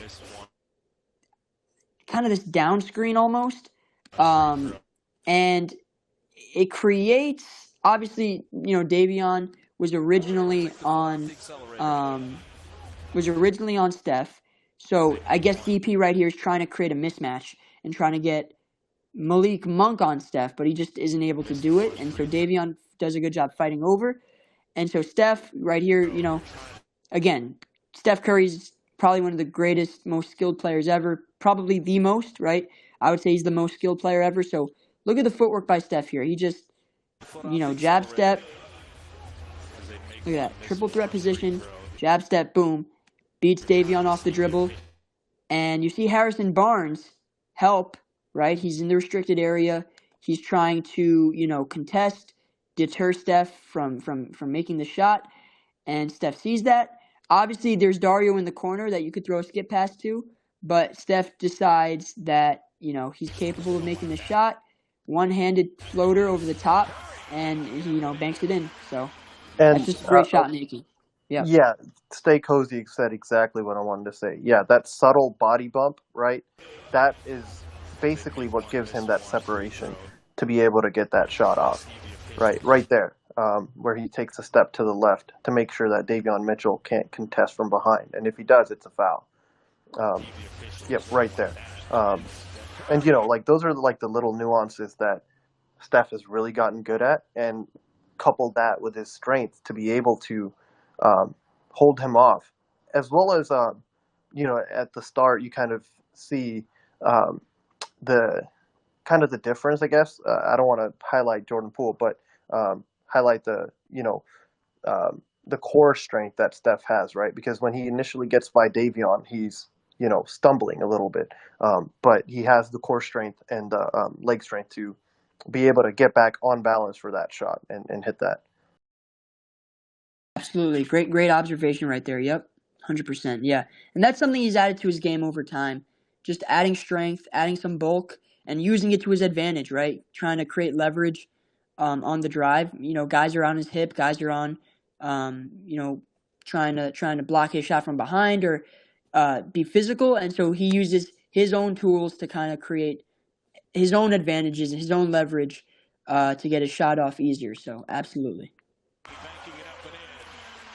All right, next play right here seems to be a pick and roll between Sabonis and who is that? Looks I think like that's Monk. Yeah, that's Monk. Okay. So that's Malik Monk and Sabonis. So, okay, we see right here Malik Monk, Sabonis running a pick and roll. You see Wiggins is kind of out of the play a bit, so TJD does a good job helping, right? And Sabonis is rolling right here, so TJD kind of fronts Malik, and that looks like a deflection, right? And that's that's great activity right there by TJD. Recovering, right? Wiggs is out of the play. He's trying to, trail from behind and recover. So it looks like Malik, obviously, he's trying to make that pass to Sabonis. TJD, good activity, that with his right hand, deflecting that pass. But Sabonis, they obviously, loose ball, 50-50 ball situation, taps it to Keegan Murray and, puts the ball on the floor, pump fake. Wiggins leaves his feet. Obviously, that's not ideal because that results in a breakdown. Keegan kind of cuts back door now. So you see what Sabonis does. He's looking for the pass, right? So deflection, right? 50-50 ball. Keegan recovers, pump fake. Wiggins leaves his feet. This is a classic give and go. Classic give and go. Pass to Sabonis looking for the pass. Keegan cuts, and that's a tough finish. They call an in right there. And Trace tries to go vertical, right? But ultimately Keegan's just, 6'10", strong, and finishes that bucket. So it's, tough shot, but tough whistle, honestly. But I thought, not bad defense. Obviously it's not ideal that we didn't get that 50-50 ball in a 3-point game, but it didn't happen. So, you just got to recover as best you can. That should have been a no call. He was vertical. Next play right here, you see Saric, Chris Paul, right? Little pick and pop action. So notice Malik Monk is guarding CP. Sabonis is on Dario, And so you see right there, CP just a nice little bounce pass to Saric, and Saric attempts, leaves it a bit short, right? But again, this is the right idea. This is a quality possession right here. Great screen, creating separation between Monk and CP. CP, a little bounce pass to Dario. You see Sabonis is very far away. Dario, that's a shot he's capable of making. Leaves it short. GP's in great position to rebound the ball. Great use of his vertical ability to take advantage of Mitchell. Pulls down the rebound. And look at Steph, man. Steph is just moving at all times, off of misses, off of makes, relocating, weak side actions, secondary actions. He begins his movement, in the beginning of the play. If you watch right here, watch Steph right there. He's guarded by Keegan, and watch Steph. He's moving, he's curling the whole time, right? Watch him. He's curling the whole time. Malik is ball watching, so he doesn't even know that Steph is curling. By the time Malik realizes it, right, it's too late, and he tries, and he's almost like gives up on the play. He's just like, oh, it's too late now. I didn't realize that Steph, was relocating the entire time. Steph sets up in the corner. GP2 finds him, and Steph, isn't gonna miss that shot. So that's just a great example right there of good offense, good patience, and good positioning by all parties involved. Offensively, of course. Defensively, the Kings were kind of out of sorts. And I don't know if they're going to show many more of those Chris Paul, Darius Saric pick and rolls, but that look was there all day in terms of whenever Chris Paul and Darius Saric ran the pick and roll. Dario was able to get lots of open looks from three. He even turned down a couple that were wide open. And then we also saw a little bit of nuance in terms of when they did switch, Dario was able to punish the smaller defender as well. So it's really good to see, that we have competent pick and roll players even in the second unit and, be able to get such good looks. Absolutely. Okay, next possession right here. We see, so Steph knocks that down. All right, now here we see Sabonis has the ball top of the key. He's almost in that Draymond position, looking to make a play here with the off-ball movement the Kings have incorporated. So Sabonis is looking to make a play. He's, redirecting the offense. Runs a DHO with Keegan, right? You see Keegan kind of... And now watch. CP, he's on Keegan right now. And what CP does is he does a good job trying to recover for that initial dribble handoff. But Keegan sees that CP gets caught on the screen. And even though Keegan doesn't pull the shot, and he probably could have because he is 6'10", what he does is he basically redirects and repositions himself and allows CP to stay stuck on the screen while he puts the ball on the floor here, is able to beat CP off the dribble, force Saric to help, right? And still manages to hit this tough fadeaway at the 6'10" frame that he operates at. So again, this is great footwork and a great understanding of how to attack a DHO like this, right? And this screen right here, understanding where CP is and how you can kind of take advantage of his positioning. So right there again, Keegan sees CP right there, gets caught on the screen, so he beats him off the dribble, right? Forces Sarge to help, still manages to get the shot off at the 6'10" frame he operates at and knocks it down. Joe, And I think just before you go, I'm just going to ask a quick question. I just saw this. Why did they waive Javante Green? We can get to that after. We can get. Okay. I think we discussed it a little bit, but we can get to that after. I just want to make sure we get through this first. Yeah, my bad. No, you're good. No problem. Yeah, on that last play, I was just going to say, I think, that shot by Keegan Murray, you'll live with that, right? As long as it's contested hand in the face, I think you live with that. And the other thing I wanted to mention on that last play as well is look at GP2, right? He bumps Sabonis and delays his roll, which leads to Keegan having to attempt that shot because ideally, right, if Sabonis gets a clear, right there, right, he bothers him, and if Sabonis gets a clear lane, that's that's the open drop off pass for Sabonis. But the fact that just that this is where the margins really matter, right? Like that 1 second of delay is what leads to Keegan Murray having to take that shot. And he hits the shot, but as a defense, you kind of just live with that shot because it's contested and in a lot of traffic, frankly. Like, I know there's a height advantage thing, but you kind of just have to give that up when you do have a mismatch. So I think Great ultimately point. they live with the results. This part of the scheme, yeah, you're right. Tagging that roller and making sure that you force these tougher shots off the dribble from the ball handler. So that's a great point. Yep, absolutely. All right, right here, you see we're in the third quarter still. Fox has the ball on an island, kind of in that right wing area. Kuminga's onto him. Watch JaVale right here. So Kuminga's on Fox. Kuminga's angling Fox. They're actually icing. This is ice coverage right here. So you see, like I said, Kuminga guarding Fox. Sarge is in the paint, right? And this is ice coverage right here. JaVale's preparing to set up a screen. And again, ice coverage. So Kuminga is forcing Fox to that baseline. Sarge is cutting off the drive. And then you see JaVale over there who's preparing for the catch. And so you kind of force Fox to almost use that baseline as a defender, force him to make that read. And notice what Chris Paul does even before Fox is about to make this pass. CP points to the corner. Watch what CP does here. He points to the corner. Right there, he points because he knows that open corner man is going to be a problem on this play.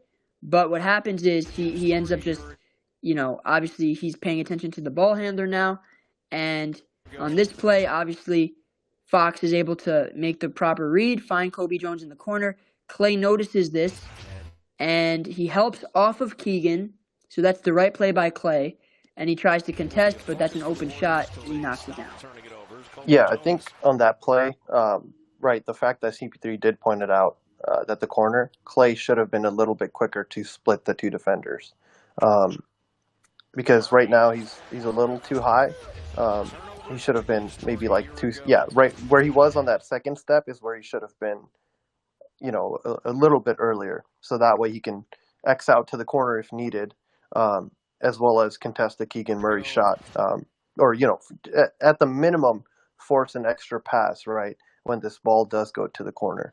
But, yeah, it's fine, I guess. Yeah, it happens. Breakdowns are going to happen. These are professional players. These guys are the best of the best. So it's tough to guard, all 5 players on the court at the same time. You need elite communication. You need, guys who are experienced, understand schemes, understand, and also have the tools, right, to contest, to recover, all that stuff. So, this is just part of, watching the greatest players in the world doing this. Like, it's a chess match. All right, so here you got now CP, right? We're down a good amount now, by the way. We're down 16 points. CP has his back turned to Fox, right? And Sarge is preparing to set the screen on Fox. So right there he sets it. Now notice Clay, they're running. Dre, I wanted to point out, they ran a Spain. This was a Spain pick and roll for exactly. I was exactly about to say that. Yep. So this is exactly what Spain is. So you got Sarge right here setting the screen, right, and he's about to dive, and then Clay. They didn't really complete it, right? Because Sarge is supposed to set, I guess, another screen here for Clay to curl and to flare out, so he can obviously cut down the middle. But CP is interested in this 2-for-1. So before they can fully complete the Spain pick and roll, exactly, CP kind of gets this shot off over Fox to complete the 2-for-1. Getting that extra possession helps. So again, Sarge sets the screen. You see Clay right here coming up. Classic Spain pick and roll. Now Sarge is supposed to set the screen for Clay and then eventually cut down the middle. But CP, before that even happens, he says, look, this is a good enough shot for me. I'm capable of knocking the shot down. And we need a bucket. We need this 2-for-1. I'm going to take advantage of the space I'm given. And tough shot, right? I wouldn't even call it a good shot. But it's a shot that we've seen Chris Paul make, and he is a tough shot maker, so he knocks it down and gives us that 2-for-1 opportunity. All right. Now, on the play before this, by the way, we got to stop. Chris Paul got the rebound, and he managed to also draw a foul for 2 free throws. So now you see right there we get the bucket. We get the two extra points here. Now you'll notice GP2 here is picking up 94 feet, right? 94 feet, right? Sticking to Fox. Chris Paul now is now sticking on to him. He's kind of switching out. Fox, great spin move right there. Just spins out of that, I wouldn't call it a double team, but spins out of those two in position defensively, and he still retains possession, and then goes up strong for that layup. Double clutch, misses, and then gets the tip in. So Fox, just a handful here. You see, like I said, spins away from the two defenders, gets good position, deep position into the paint, double clutches for the layup, leaves it short. Obviously, GP's out of position. CP's kind of, trying to cherry pick for a layup. Clay's not, there for the board. Kuminga's fighting two guys. Saric is out of the play because he received the bump. And then Fox just tips it in with his strong left hand. So, great play right there by Fox. Just, again, tough player, tough guard. All right. Starting the fourth quarter now. We're down 13 points, right? Kobe Jones has the ball. They reset to Fox, top of the key. Kuminga is on Fox, right? JaVale sets a screen, and Kuminga's now out of the play. Saric has now switched on to Fox, and Fox, just that in-and-out dribble, beats Saric off the bounce and gets to the rim. That high floater. Again, Fox is just such a difficult guard, such a difficult cover, and so when you switch a big like Saric out there, it's almost always going to be a bucket. Like I said, right there. See the play again, reset, JaVale. And notice that JaVale switches his screen side. He's about to set a screen on Kuminga's left, but then eventually switches and sets it on his right. And then that allows the separation. They switch it, right? They switch this action, and then Fox, the high scoop shot floater off the glass. Tough shot. Next possession here, Chris Paul has the ball, right? Notice what's happening off the ball. Right, you got Clay, you got Kuminga in motion, right? So right here, Kuminga's about to set a pin down here for Klay Thompson, Kobe Jones, right there, and Kuminga doesn't even set the screen; he's just cutting. So the defense is anticipating a screen, and Kuminga kind of almost stops in anticipation of setting it, but instead he just cuts towards the baseline and at the rim, where Clay flares out, right, and he's almost popping out. And so now you got this action where you got, an athlete cutting and a shooter flaring.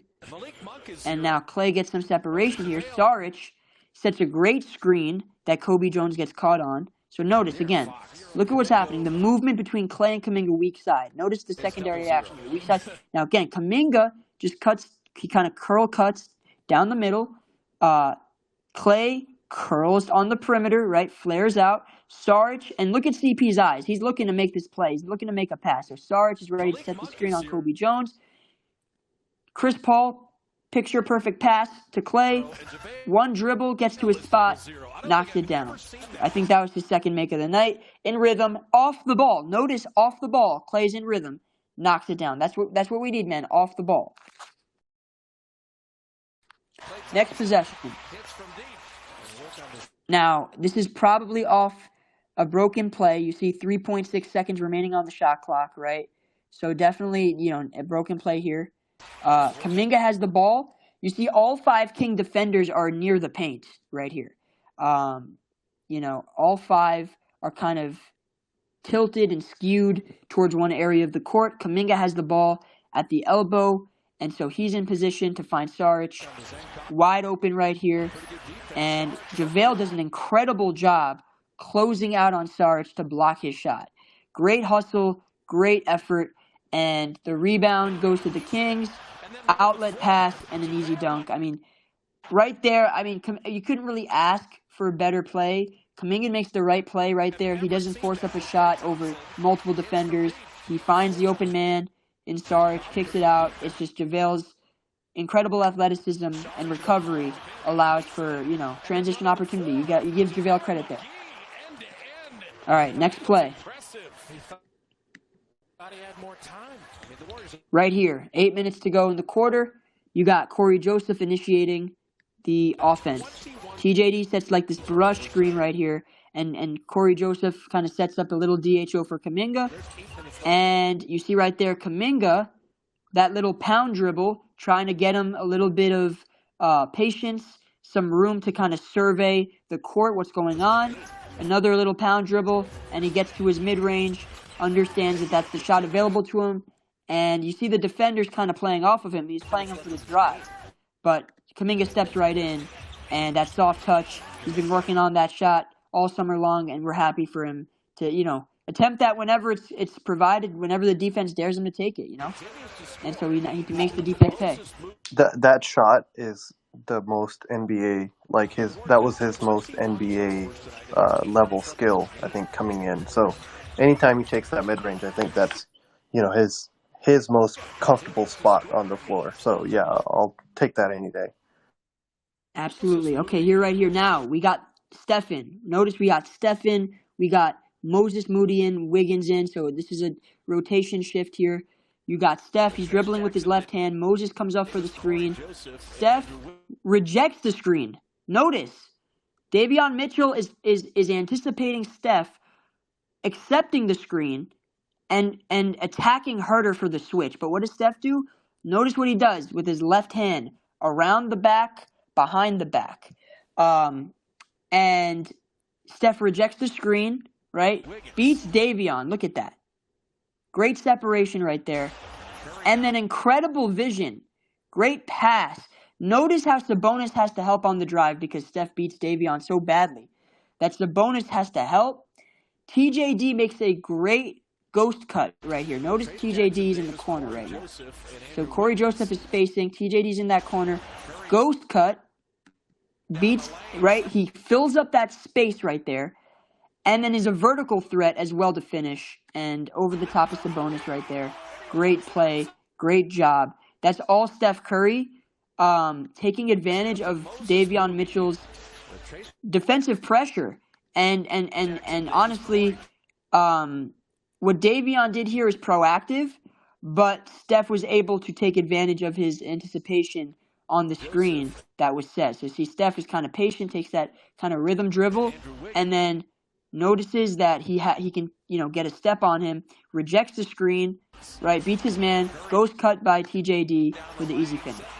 So on that play, I don't know if Davion wasn't following the scheme or if Herter wasn't following the scheme, but based on the way Herter is playing Moody, it looks like they were ready to trap off that screen. And I think either Steph baited Davion into thinking, hey, I need to go over the screen and chase him, or what exactly was going on there. But Herter, being so high, and potentially, waiting to trap is what opened the lane up so much for Steph when he does do that behind the back dribble to create separation. Absolutely. Great nuance right there. Okay, here we go. Now we got this is crunch time now. We're in transition. We're coming off a stop. Steph has the ball. Little rhythm dribble. He's trying to push the pace in transition, right? Kind of a little throw ahead pass or throw behind pass, I guess. He's throwing it behind to Moody. Moody catches this ball in rhythm and he's ready to attack Kevin Herter. You see that right there. So again, Steph with his left hand, he's attacking his left side, and then that little throw behind pass to Moody. You see Kevin Herter's kind of out of position, so he has to recover out. Moody catches in rhythm and attacks off the catch. Beats Kevin Herter off the dribble, right? Great Same job by action. Moody. What's up? It's basically the same action. We killed the Lakers with this in game 2. Absolutely. Yep. And this right here, Moody acted as Steph. Remember, Steph did the 2 behind the back dribbles and then attacked? This is the same thing. And this is actually a GP2 play where GP2 hangs bum baseline. That's what TJD is doing, hanging out bum baseline, and he gets the cut. Usually GP2 finishes with the alley-oop or the dunk, the lob, or he does a layup or up and under a layup. Right now they're giving this to TJD. This is excellent read by Moody. This is actual set play. It's not just they're just winging it.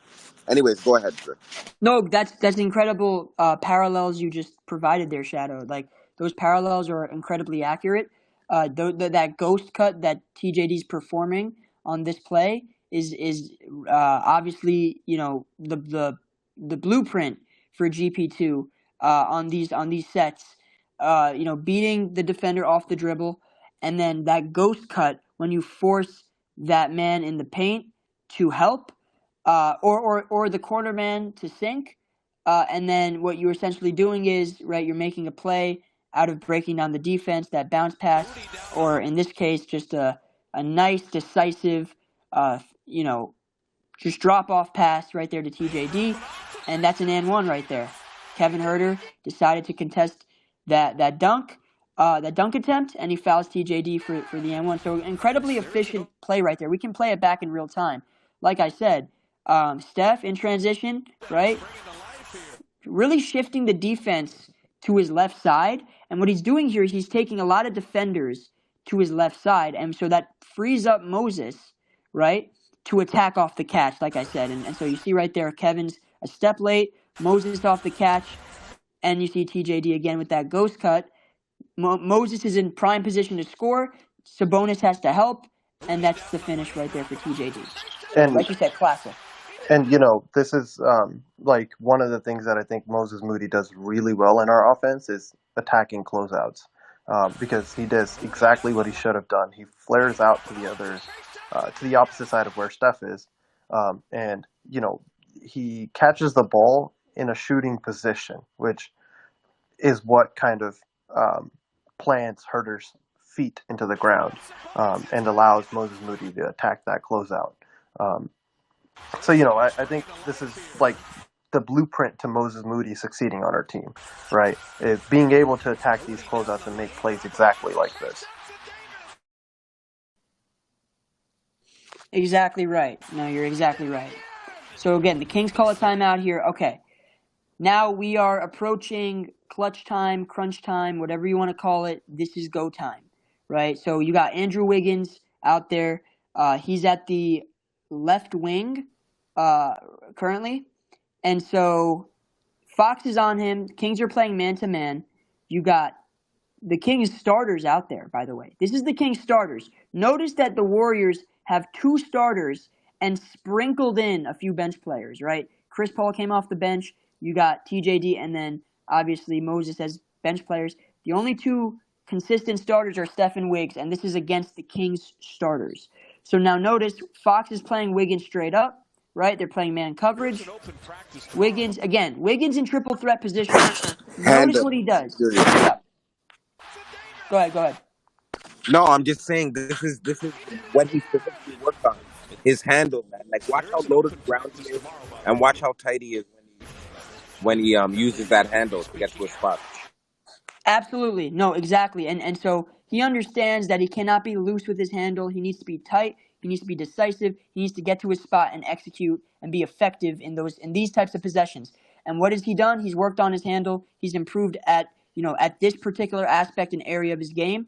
And notice that, again, Fox is playing very tight. And so Wiggins, what he does is he doesn't immediately attack. He's in triple threat position, right? Triple threat position. So he's prepared to pass, shoot, or dribble. And so essentially what he's doing, he just jab steps, right?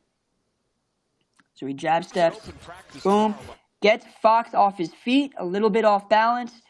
Again, Wiggins is 6'7", has a great frame, so puts the ball on the floor, little hesitation, sees enough space to be created to rise up and knock it down, in and out, bucket. What's up, my guys? What's up? How we doing? Talk to me nice. Good. Say that one more time, man. No, One more time. Shadow is spot on with that. I noticed, especially last night, how tight his dribble is, especially his inside-out dribble. So much tighter, pause, than last year. It looks absolutely can see that he's put the work in on that. Okay, final 5 minutes here. DHO classic between Sabonis and Fox. This is what the Kings go to. Their bread and butter. This is their, this is their, Steph and Draymond pick and roll. This is when the lights are brightest, when times get tough. This is what they go to. Probably the most difficult two-man game to guard in the NBA outside of the Draymond Steph two-man game. So Sabonis right here sets a screen. Again, the DHO with Fox. You see Fox rejects the screen. He notices that Wiggins is on his hip. And so he basically forces Wiggins. Let's go back. so we can see this again. So again, DHO between Sabonis and Fox, right? And you see what happens there. Again, let me go back one more time. So Fox comes up for the DHO, right? He sees that Wiggins is recovering, right? And Wiggins is now in a way where he's forcing Fox to kind of turn because Fox sees that angle of the screen, so he rejects it because Wiggins is very tight. So Fox takes the space that's given. So right there, And Wiggins' momentum forces him to get caught on that screen because he's anticipating Fox to go around that and try to dribble penetrate to his right side. What were you going to say, Sun God? yeah, I was just gonna say, like, Wiggins forces him to turn back the other way because Wiggins does such a great job of getting over that screen, right? And something that I know that the Warrior staff is emphasizing is if you go back like a couple frames, notice how low Wiggins is when he is fighting over the screen up. A little bit more right there. So he's low, right? Because when you're fighting over screens, you duck your shoulder and you turn the corner. And since Wiggins got low, he was able to cut off that angle for Fox right there, and force Fox to turn back into the teeth of the defense, right? Like this is ultimately a better defensive possession than what would have been if Fox was able to use the screen because this is right. Fox is now attacking the strong side. There's Chris Paul and Steph Curry on the same side of the defense, on the strong side of the defense. So, Yep, Fox has to go and through this was one of the ball screens that actually ended up putting TJD in legitimate danger because he was out on an island here. But a lot of times, even when Fox was finishing, I was mentioning this last night, even when Fox was finishing on the strong side, TJD, even though he may have not like altered all of the shots or deflected the shots, was there every single time. Fox just has Fox's quickness, especially when he's pumping midair, and his ability to create an angle off the glass on the strong side, especially with his left hand, is unlike many guards in the league. Like you can basically be completely vertical, take it away, almost take off the majority of that side of the backboard, and he will still find a little bit of an angle to get that off. That's just basically impossible to guard. Like there's not much TJD can do. Here he's on an island, so it's a little bit different. But I thought TJD's, especially his strong help side defense, was very, very good last night. Like as good as you can ask for, especially for a rookie. I thought he was tremendous. I'm not going to harp. What's he going to do here? He gets, he's basically on an island at the free throw line. It's a mismatch. But I thought when he was lower in the post, he was great.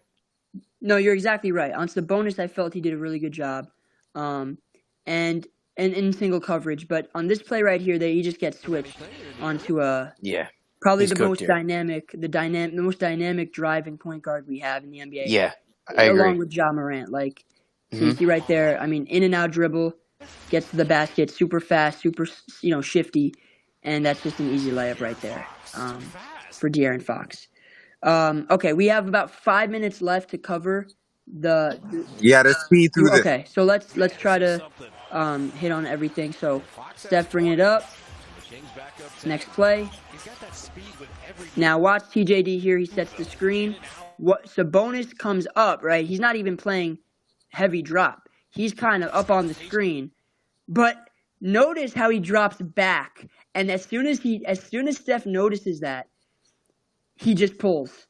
Yeah. And Sabonis drops back because he knows that Steph will find TJD for the roll. And so Steph shoots that and knocks it down. So notice this chess match here between Steph and Sabonis where, again, Sabonis is pretty high up to start, right? He's at the three-point line. And then eventually he backs up and then that's Steph's cue, right? That's Steph's cue to let that shot up.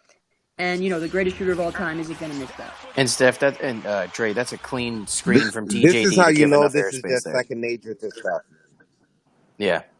Yeah, sorry. This is how you know this is second nature to Steph. This is the exact same plays and the exact same movement Steph had versus the Celtics. Replace Sabonis with Horford. This is exactly to a T what they were doing. So they actually knew what kind of defensive schemes they were going to run, and they implemented the same stuff. Works every time. Go ahead, Dre. No, you're exactly right. Exactly right. All right. So now let's see. So he knocks the shot down. Next play right here. This is a classic DHO between Saric and Clay, right? So Saric, little dribble handoff, then sets the screen on a Keegan Murray. Clay gets a step, right? And you see Clay kind of has that little hesitation move where he kind of stays in balance, in rhythm, and doesn't really make a decision just yet. So let's see that one more time. So again, Clay and Saric right here. Little DHO, right? Clay gets his step, kind of is patient right here, and get right there, kicks it out to CP. So that's a great play by Clay. That's great playmaking. In the fourth quarter of a close game, right? You need to be surgical. If Sarge flares on that screen, this is another shot creation opportunity as well. He may have not even had to relocate. Chris Paul ends up pump faking and generating a shot on his own, but Sarge really should be flaring off of that. That you're exactly right, to create extra space. And here Clay again, the hesitation dribble gave the defense some pause in terms of recovering and rotating. And then you see right here, great decision right here. He just throws it ahead to CP in the that left wing area. CP catches the ball, pump fakes, smart veteran move right there, getting De'Aaron Fox off his feet, and wide open shot knocks it down. Right. So again, and let me just go back one more time. Notice with Saric, right? Again, he's setting the screen. Right, he sets the screen, and Keegan is on Clay's hip. So Saric, like you said, should probably flare out to that left wing, and CP should be in the corner. But instead, you see De'Aaron's almost tagging the roller, and Clay sees that, right? He sees that coverage and then just skips it ahead to CP. So again, right there, that hesitation dribble by Clay also allowed him to free himself up a bit more for that eventual pass.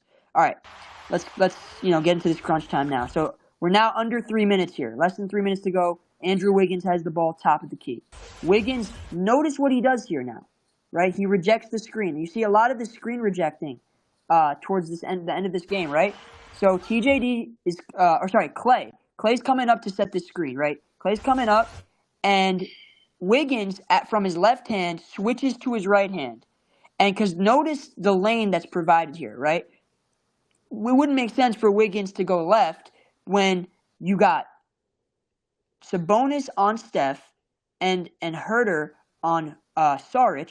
You got Fox, who can't leave CP3 in the corner. So Wiggins basically drives into chaos, and a play is created out of this because at some point the defense is going to have to rotate and recover due to Wiggins' ability to penetrate the defense, specifically Keegan Murray, who can't stay in front of him. So notice right here, Wiggins switches position, switches hands, puts the ball on the floor, and that's what you call putting his man on skates.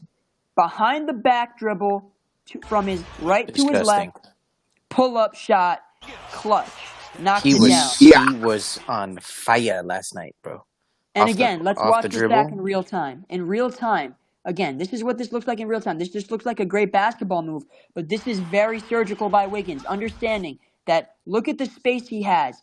Steph, Saric, and Clay are occupying that space, so he just switches hands and just attacks, right? And again, the counter, right? Boom, that puts Keegan on skates, behind the back, step back, knocks it down. Great job by Wiggs, shot creation. All right, here we go. Final few minutes here, guys. Crunch time. Let's round this out. So 2 minutes to go, guys. 2 minutes to go. Chris Paul bringing the ball up. Now, this is truly crunch time. We are down by 7 points. Down by 7 points with 2 minutes to go. I believe it was at this moment I said, if we win this game, I would do a $100 giveaway. That's how confident I was that this was still very doable. And so CP has the ball, right, and he's bringing it up. Half court. Now notice the shot clock. It's at 19. So we're getting into our offense very early. Now notice, right, again, CP brings it up. Let me go back here. So CP brings it up. Now notice what's happening. Steph and Saric are running an off-ball set, a secondary action weak side. So essentially what's happening is Saric is setting a down screen for Steph, and Steph is flaring out to this left wing. CP, again, brings the ball past half court, and Steph flares out. Look at that. Flares out. Saric creates that separation. Kevin Huerter's way behind the play. Steph sees with his peripheral Kevin Huerter closing out on him and pump fakes for the flyby, right? Kevin Huerter flies by. Steph takes a one rhythm dribble, one dribble for rhythm, right? This is a rhythm dribble, and pulls up and just knocks it down. 3 Kings defenders close. Yeah, incredible. One pump fake, incredible. 3 Kings defenders close. Crazy. Absolutely. Okay, here we go. Final moments, crunch time. Kings have possession. All right, so they score on a couple plays with free throws. Now, Warriors are down by 4. You see Chris Paul has the ball on the right wing. So there's some space here that they're trying to create with Steph off the ball. Notice what Steph is doing. They are creating now an isolation situation for Steph. Wiggins is spacing out on that on that left wing. Sarge is at the top of the key, right? And Clay is kind of closer to in between Sarge and Wiggins to create that extra spacing and really shift the defense to that weak side. And allow Steph to kind of isolate right here on this possession. They clear out. Notice that Steph is in a post-up situation against Kevin Huerter, who has 3 inches of height on him. Steph is backing him up. Now he's caught the ball, right? He's in a triple threat position, right? He kind of takes a jab step and pulls up, gets the shot off with ease, right? Just pulls up and knocks it down. There's really not much to break down here other than the way they set this up and the fact that this is just great shot making from the greatest shot maker in NBA history, right? So you got, again, Chris Paul on the right wing. You see Clay, Wiggins, and Saric just spreading and spacing out the court so it allows Steph to operate in single coverage. Notice again, Steph posting up and backing down Kevin Huerter in that position. He's not trying to catch the ball for a DHO. This is a set play where Steph catches, right? He's in triple threat position now, faces up, rises up, knocks it down. 1 minute to go, 2-point game. And I just want to say, I think like this possession shows the overarching, kind of shift in philosophy that we're kind of seeing, at least so far in the preseason this year, is that the Warriors are not afraid to go to post-ups. Whether it's Steph, Kuminga, Wiggins, even like Chris Paul at times, right? We're much more open to attacking from the post, and you're seeing that from a variety of guys, which is something that I've been asking for like the past 3 years. With as soon as coming in, Wiggins came. So just more versatility, more things that I like to see at least. And Sun God, not just getting the ball in the post and running split actions, but attacking in different ways from the post. Actually attacking. So it's good to see that versatility. Yeah, exactly. Okay, so now final minute of the game, 1 minute to go. Let's see what happens here. So again, I think you see Draymond celebrating. Everybody's okay. Here we go. Now we got 50 seconds left. Let's go back a little bit just so I can. All right, right there. So now you see, right, they kind of cut off the play a little bit, but Chris Paul is on Keegan Murray's hip. Dario Saric is playing drop, right? It seems to be a pick and roll possession between Keegan and Sabonis, maybe even a DHO. I got to see the full play again, but what we do see is Keegan having a step on CP, who's on his hip, and Saric playing a little bit of a high drop onto Keegan. Sabonis is kind of out on this perimeter side. You guys see Steph is watching. Clay is digging, right? He's digging to help out in the paint if need be. And so again, you see Saric right here, and he's moving his feet. Chris Paul again is on Keegan Murray's hip. So this is a really good job by them trying to rotate, recover, and guard this pick and roll possession. And notice what Steph does. Steph is playing 2 here. Steph is playing Kevin Huerter and he's playing Sabonis. So in case Keegan wants to throw this ball back out and reset, Steph is there to pick off that pass. And so watch Steph. So Steph is right here, and now he closes out. And you notice what Steph is doing here. Now he's pointing. He's saying, you take Kevin Huerter because Kevin's cutting down the middle, and he's talking to Saric, right? Now they switch everything. Now this is a bunch of cross matches, right? You have Chris Paul on Keegan. You have Steph on Sabonis. You have Saric onto Kevin Herter. So a lot of cross matches, but it doesn't matter. You know why? Because look at the shot clock. 5 seconds left on the shot clock. So that's exactly the type of possession you want to have, where you're winding down the shot clock. You're forcing the Kings to run deep in the shot clock and get a difficult shot attempt off. What do? Well, they kick it out all the way to Fox because they have no other choice, no other decision, no other out in this situation, no other counter. So Fox catches. Wiggins is guarding him. Now here we go. Right here. Catches the ball in rhythm. Again, 5 seconds on the shot clock. Fox puts his lead foot in front and puts the ball on the floor immediately. Drives, attacks to the basket, and he gets a step on Wiggs right there. Saric helps out, right? But it's not enough. And Fox with his strong hand, this is that left side drive by Fox is as deadly as they come, because that's really his strongest attack on the court, is driving with his left to his left. And even though you got Andrew Wiggins here, you got Dario Saric here rotating and trying to help, it really doesn't make much of a difference. And Fox finishes a tough layup that almost pops out. Dre, do you think Wiggs opened up his hips there right before, basically as Fox puts his lead foot forward, because he's thinking, I know I'm going to have help defense in paint. The shot clock is low. There's not going to be enough time for him to kick. So let's just have him drive. I'll recover, and Dario slides in to the weak side, and then we'll probably have enough to deter the shot, because you can see he's pretty intentional about opening up his hips there. He's like, I'm going to give Fox the beginning to open up this left side of this lane, and then I'm going to recover. Like, it looks pretty intentional You're right. the way he does that. You're right. That's a good point. I think he's going, I know they're not going to be able to kick it back around and on the baseline. Right. Because Wiggins knows exactly what he's doing here. Check this out. You're making a good point here, and so somebody made a really nice nuanced point in chat. They said it's hard to force him right because he just snakes it back left. He always snakes it back left. That's true. And it is D-Wade type stuff. So shout out to Connor M23. That's a very good nuance. Yep. Yeah, that is true. So you're right though. His hips are open, and you're right. He's almost kind of guiding him. He'll do it even more so here on this next step. Check it out. Yeah. So ready. So right there. Let me see. Because Wiggins will usually at least bump and then give him the space and then fill the space.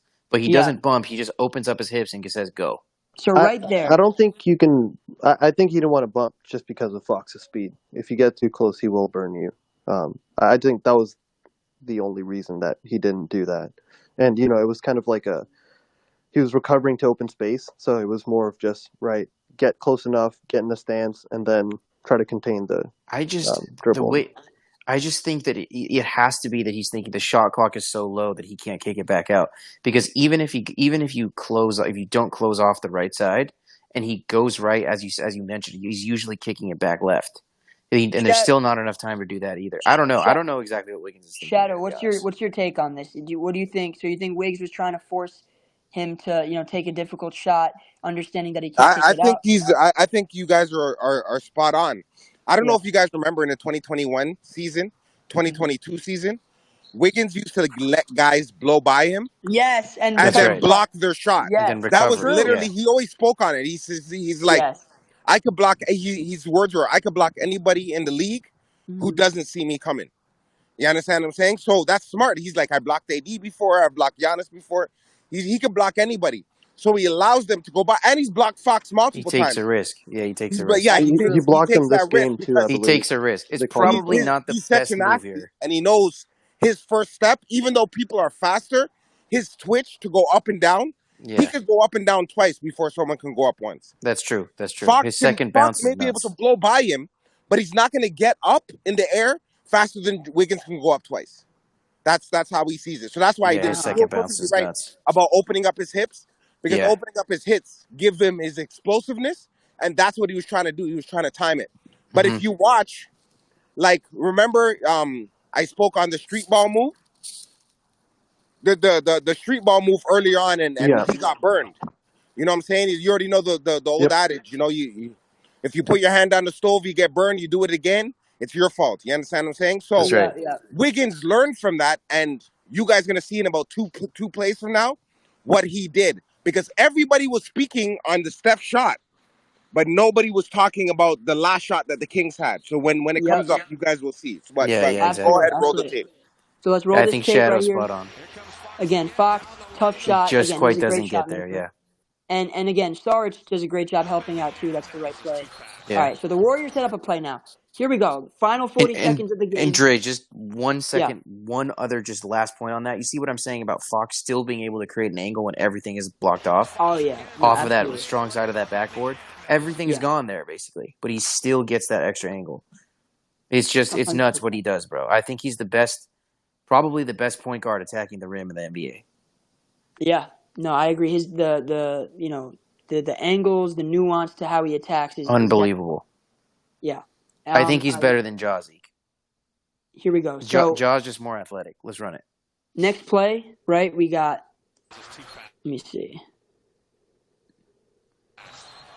All right. Steph has the ball. Now notice, Saric is setting a screen on Davion. So Steph actually beats Davion on the initial curl, and then Saric compounds that separation and that space by setting a screen. So notice again. Let me just go back a little bit. All right. So right here, Steph. See how Steph is already curling, right? He already creates that separation from Davion, right? Davion, I guess, didn't expect it, or Steph caught him by surprise. And then Sarge compounds this space by setting that screen, right? And boom, right there, Davion falls down. Steph now is kind of caught in the middle. You see how he just throws it out to Saric. And Saric has the heads-up ability to kick it back out to Steph for the relocation shot. And he pump fakes. Davion bites. And Steph takes one dribble and pulls up, banks it in. Now, you could say it's better to be lucky than good, but we know Steph is both sometimes. And on this shot right here, you could say he was lucky, but we know Look he's at the good. look at the chat. Look at it. The what I put up on pull-ups. This is what he did the last 5 minutes. Like anytime he takes a dribble, it's Yeah. literally automatic. This is why Steph doesn't Wow. necessarily have to have the ball in his hands. Yeah. He just Yeah. has to relocate and shoot off the dribble. Because all three threes that he 60.9%. made was off the dribble. All three of them. Incredibly deadly on the pull-ups. You're exactly right, Shadow, as that chart kind of depicts. And like I said, like, so again, we can go back on this play and kind of just in real time break it down. Like Steph, right? He sees Davion behind him, and so he decides to create separation. Runs off the curl. Sarge screens.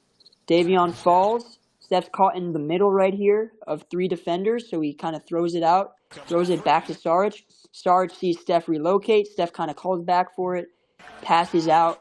Steph pump fakes to a recovering Davion Mitchell. He kind of resets, and again, pull-up shot by Steph Curry goes in more times than not, and knocks it down, banks it in. 36 seconds remaining, 1 point game. Now, here we go. This is the game winner. So, 115, 113, right? 2 point game. 10 seconds left Two in the missed game. free throws from Dario, and then here we go. Yeah, we are 2 missed free throws from Dario, 1 missed free throw from Kevin Herter later. Bunch of stuff in between, but what we do know is 10 seconds to go. Chris Paul inbounds to Steph. And notice, Moses Moody is spacing out. Notice, Andrew Wiggins and Klay Thompson are spacing out. And notice that Chris Paul as well is spacing out. Everybody is spacing out. This is 5 out. This is 5 out. Straight up 5 out. And you see how CP and Klay kind of they kind of intersect. They kind of cross paths. You notice that? And they do that subtly. The Warriors do this all the time to create cross matches. So notice what they do here. Look at CP and Klay here. Strong side. And so now that's a secondary action just to prevent like a trap, to prevent miscommunication, right? These are the subtleties in the Warriors' attack. Steph is in triple threat position right now. Jab step. Notice his head is down. The ball is down. He is reading Fox's movements and his feet. And right there, beats Fox off the dribble immediately. And what he does is, it's just a pound dribble, man. Pound dribble to his right, his strong right. And let's go back just one more time. Again, Sidestep. pound dribble and then the side step. Exactly. Pound dribble, side step, to his right. Again, that right wing, this is his bread and butter. We've seen him take this shot against countless teams in the clutch. This one's no different. He knocks it down over the Jeez. contesting Fox. But the game isn't over yet, as Shadow mentioned. Now watch exactly. Wiggins learned from this time, from the last time. So he timed it this time and didn't make the same mistake. Roll the tape. Notice the communication, by the way, by Chris Paul here. Notice Clay, notice Moody, notice Wiggins. Everybody's matching up. They're making sure everyone's on the same page. Look at CP. You see CP jumping? He's pointing. He's saying, match up, match up. Steph is running up to Herter. Now look at Wiggs. Wiggs sees Fox running and getting a full head of steam. Wiggs cuts it off, right? And part of that has to do with Herter. He didn't see Fox initially. But again, look at Wiggs, man. He's hustling back, trying to cut off that initial full head of steam by Fox, potentially in transition for the win. Wiggs recovers. You see right there, he's sliding his feet. Again, he's turning as Fox turns. As Fox slithers, as Fox shifts, Wiggins shifts, mirrors his movements. He's mirroring his movements. Now watch Steph. Steph is now kind of helping out Wiggs, sending himself as a second man on Fox to be extra, support defensively. And then right there, you see what Steph does. He contests, fly by, and look at what Wiggs does. Contests at the peak, Great at the contest. summit, and flies by.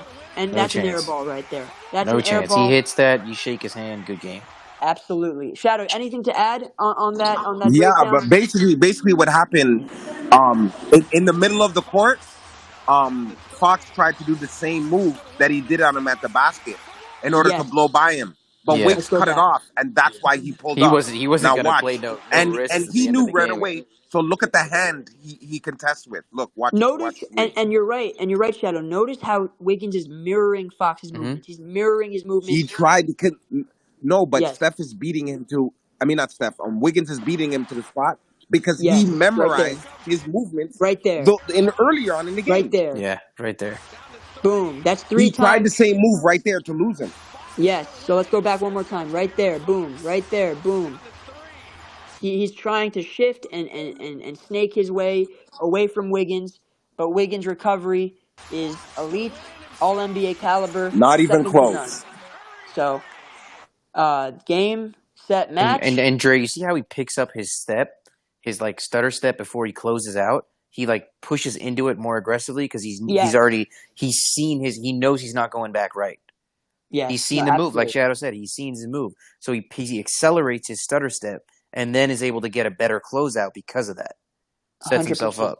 100%. What a game! Could never be a real preseason game. This What a Unreal, game. This is crazy playoff, preseason game. What a game. We were What spoiled a last night. It was like a postseason game.